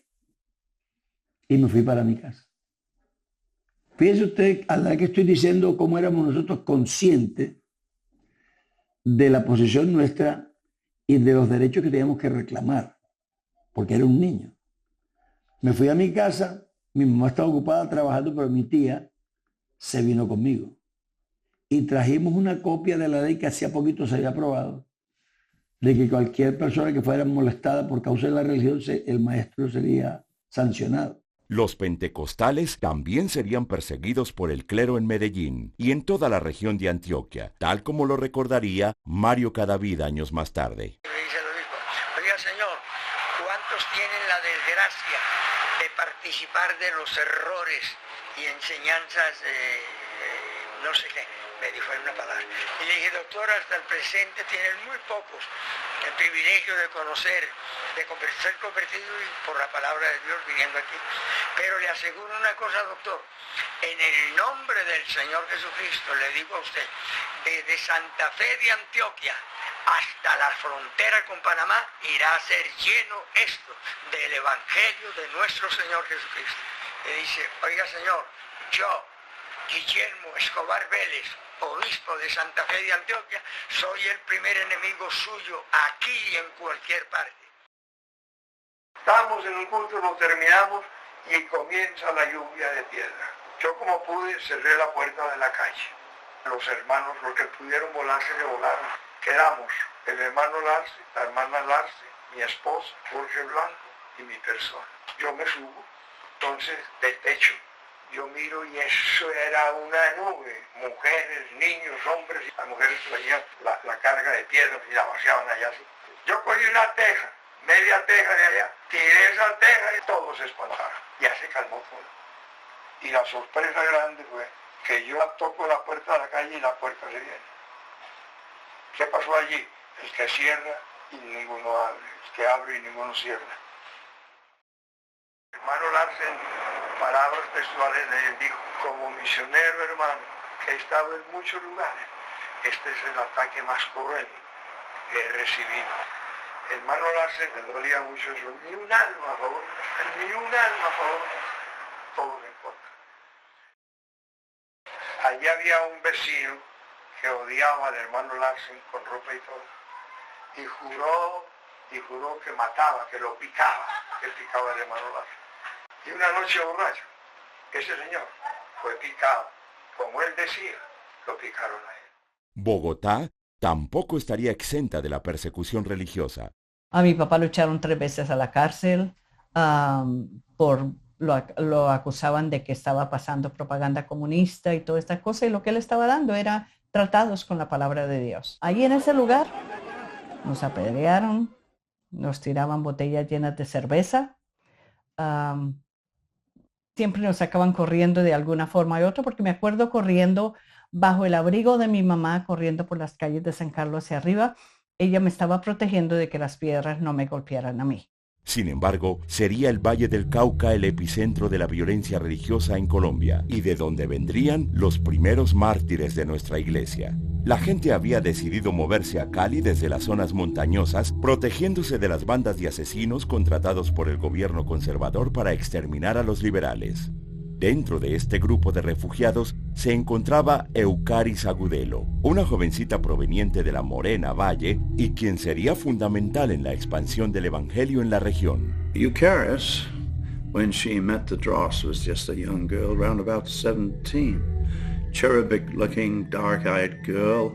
She was from the mountain, La Morena, and she was there in Cali, and one of the earliest people to visit the meetings, brave enough to face all the opposition. Of course, Bill himself had faced looking down a gun barrel many times the threatenings, but everybody was threatened.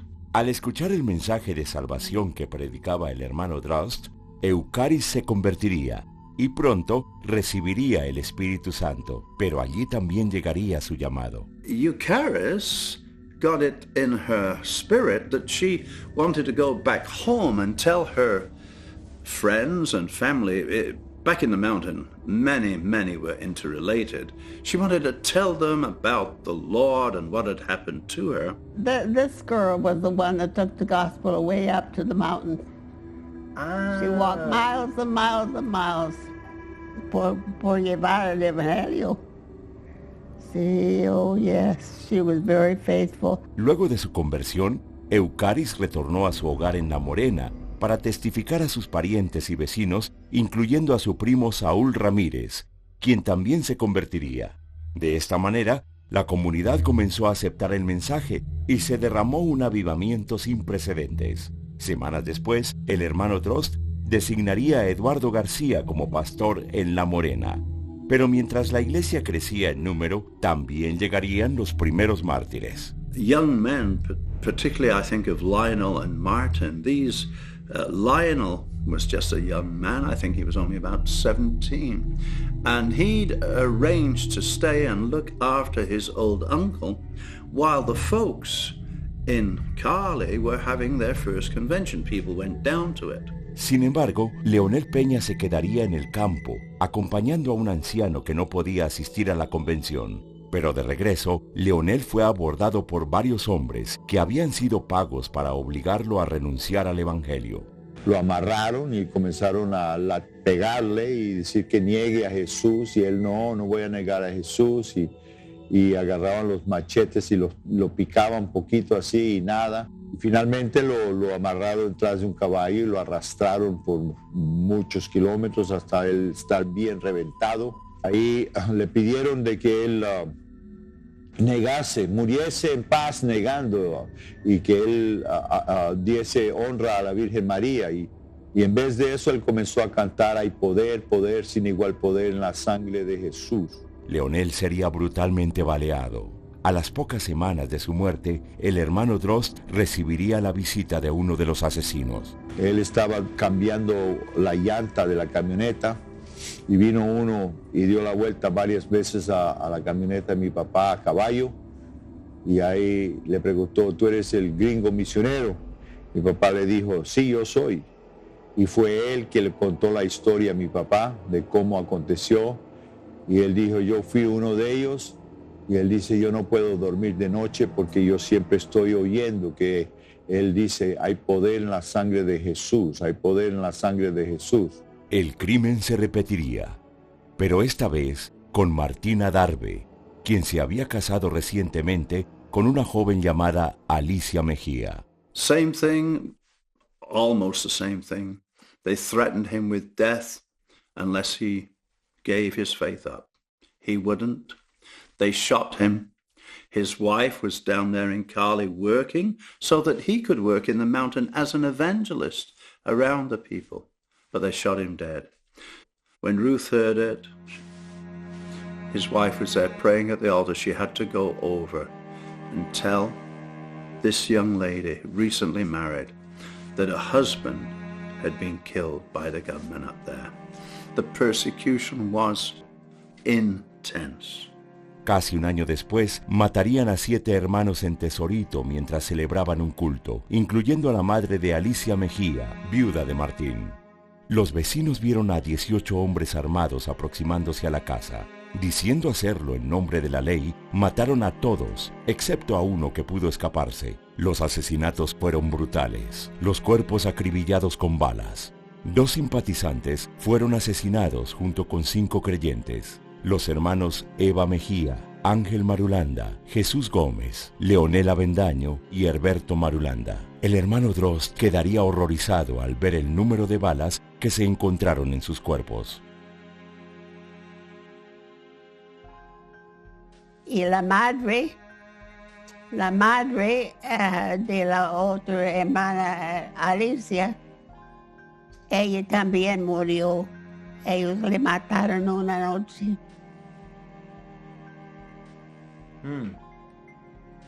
Muy triste. Very sad.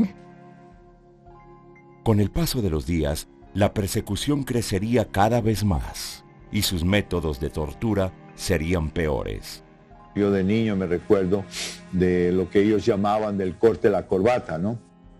Que ellos le agarraban a un hermano y lo amarraban en un palo y le cortaban debajo aquí, le sacaban la lengua y le decían: hable ahora, hable en lenguas. Entonces, por eso fue llamado el corte de la corbata.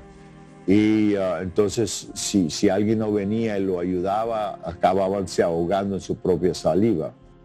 Y me recuerdo hasta mi papá hablando sobre algunas personas algunas hermanas que estaban en cinta, que les habían cortado la barriga y les habían sacado el niño y les habían maltratado en una forma bastante grave.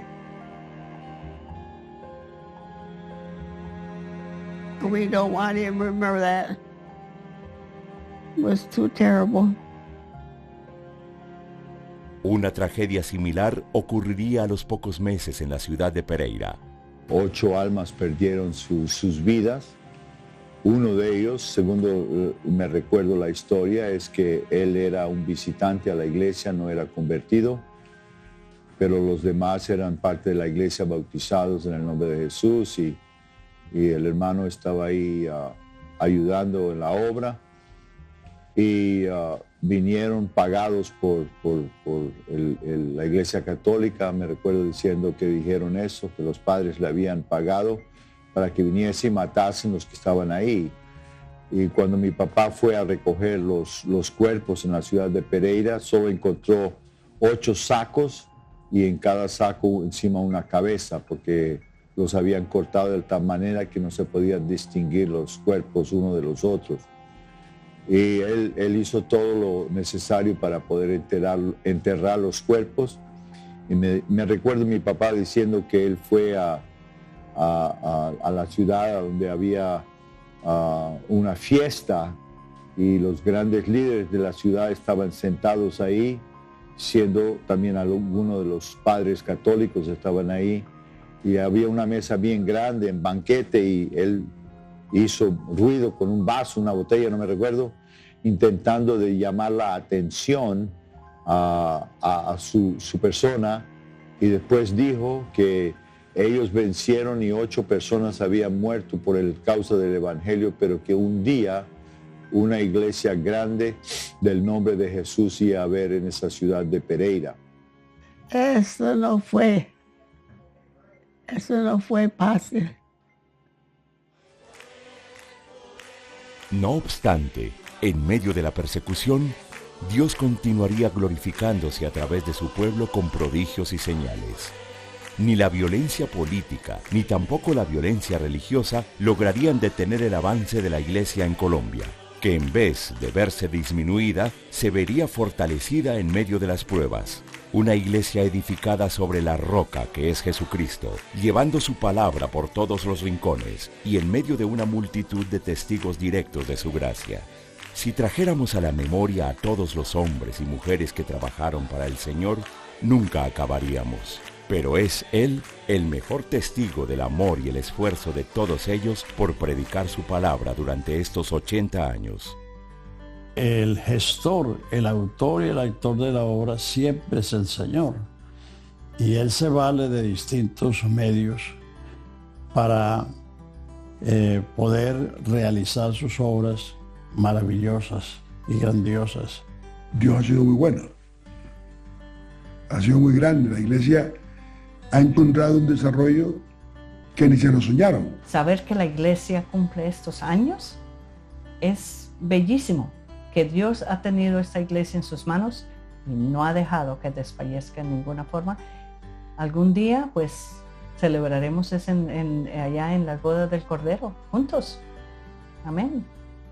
Jesucristo es el mismo ayer, hoy y por los siglos. Amén. Y lo servimos a Él como el Dios Todopoderoso, el que transforma los corazones. Aleluya. Dios ha estado obrando antes y seguirá obrando después, ¿no? Entonces, lo que tenemos que sentirnos es privilegiados de que somos parte de este plan eterno de Dios con las naciones. Estamos agradecidos con Dios por todos estos años de poder ser testigos del poder de Dios a través de distintas generaciones. That we would pursue our relationship with God and have the red hot passion that He desires us to have to win the souls and do the work He wants us to do in the short time we have left before He comes.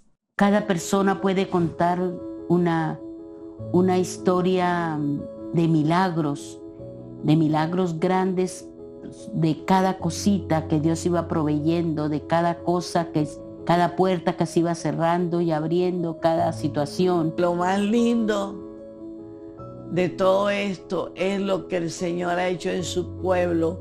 Si uno pusiera al pueblo de Dios a contar las cosas que Dios ha hecho, no habría libros.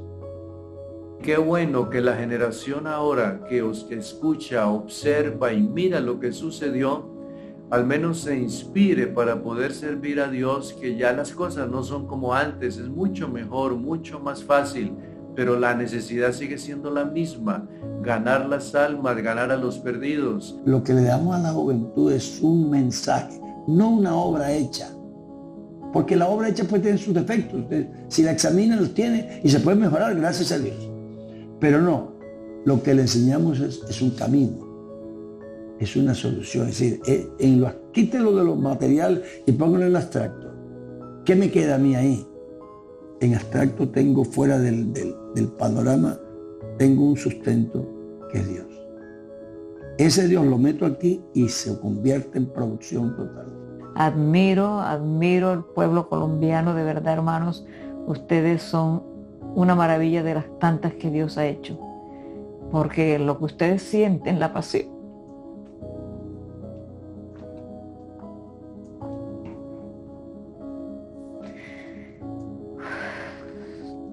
Ir a países tan lejanos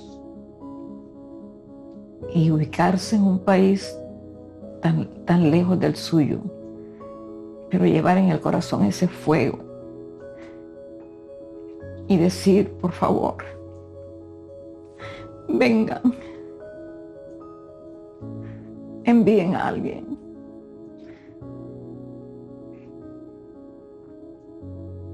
Dios bendiga a Colombia, de verdad. La historia continúa, la historia sigue, tendrá otra área, otra forma, pero sigue llevando este mensaje de salvación y no solo eso, inspirándonos para volver a creer en esas maravillas que Dios no solamente hizo, sino que las sigue haciendo. El campo está listo y apto para todo el que quiera servirle al Señor.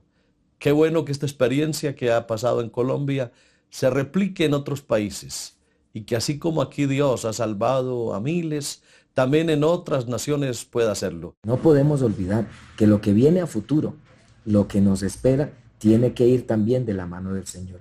Dios ha sido bueno con nosotros. No podemos ignorar que Dios ha estado en cada situación.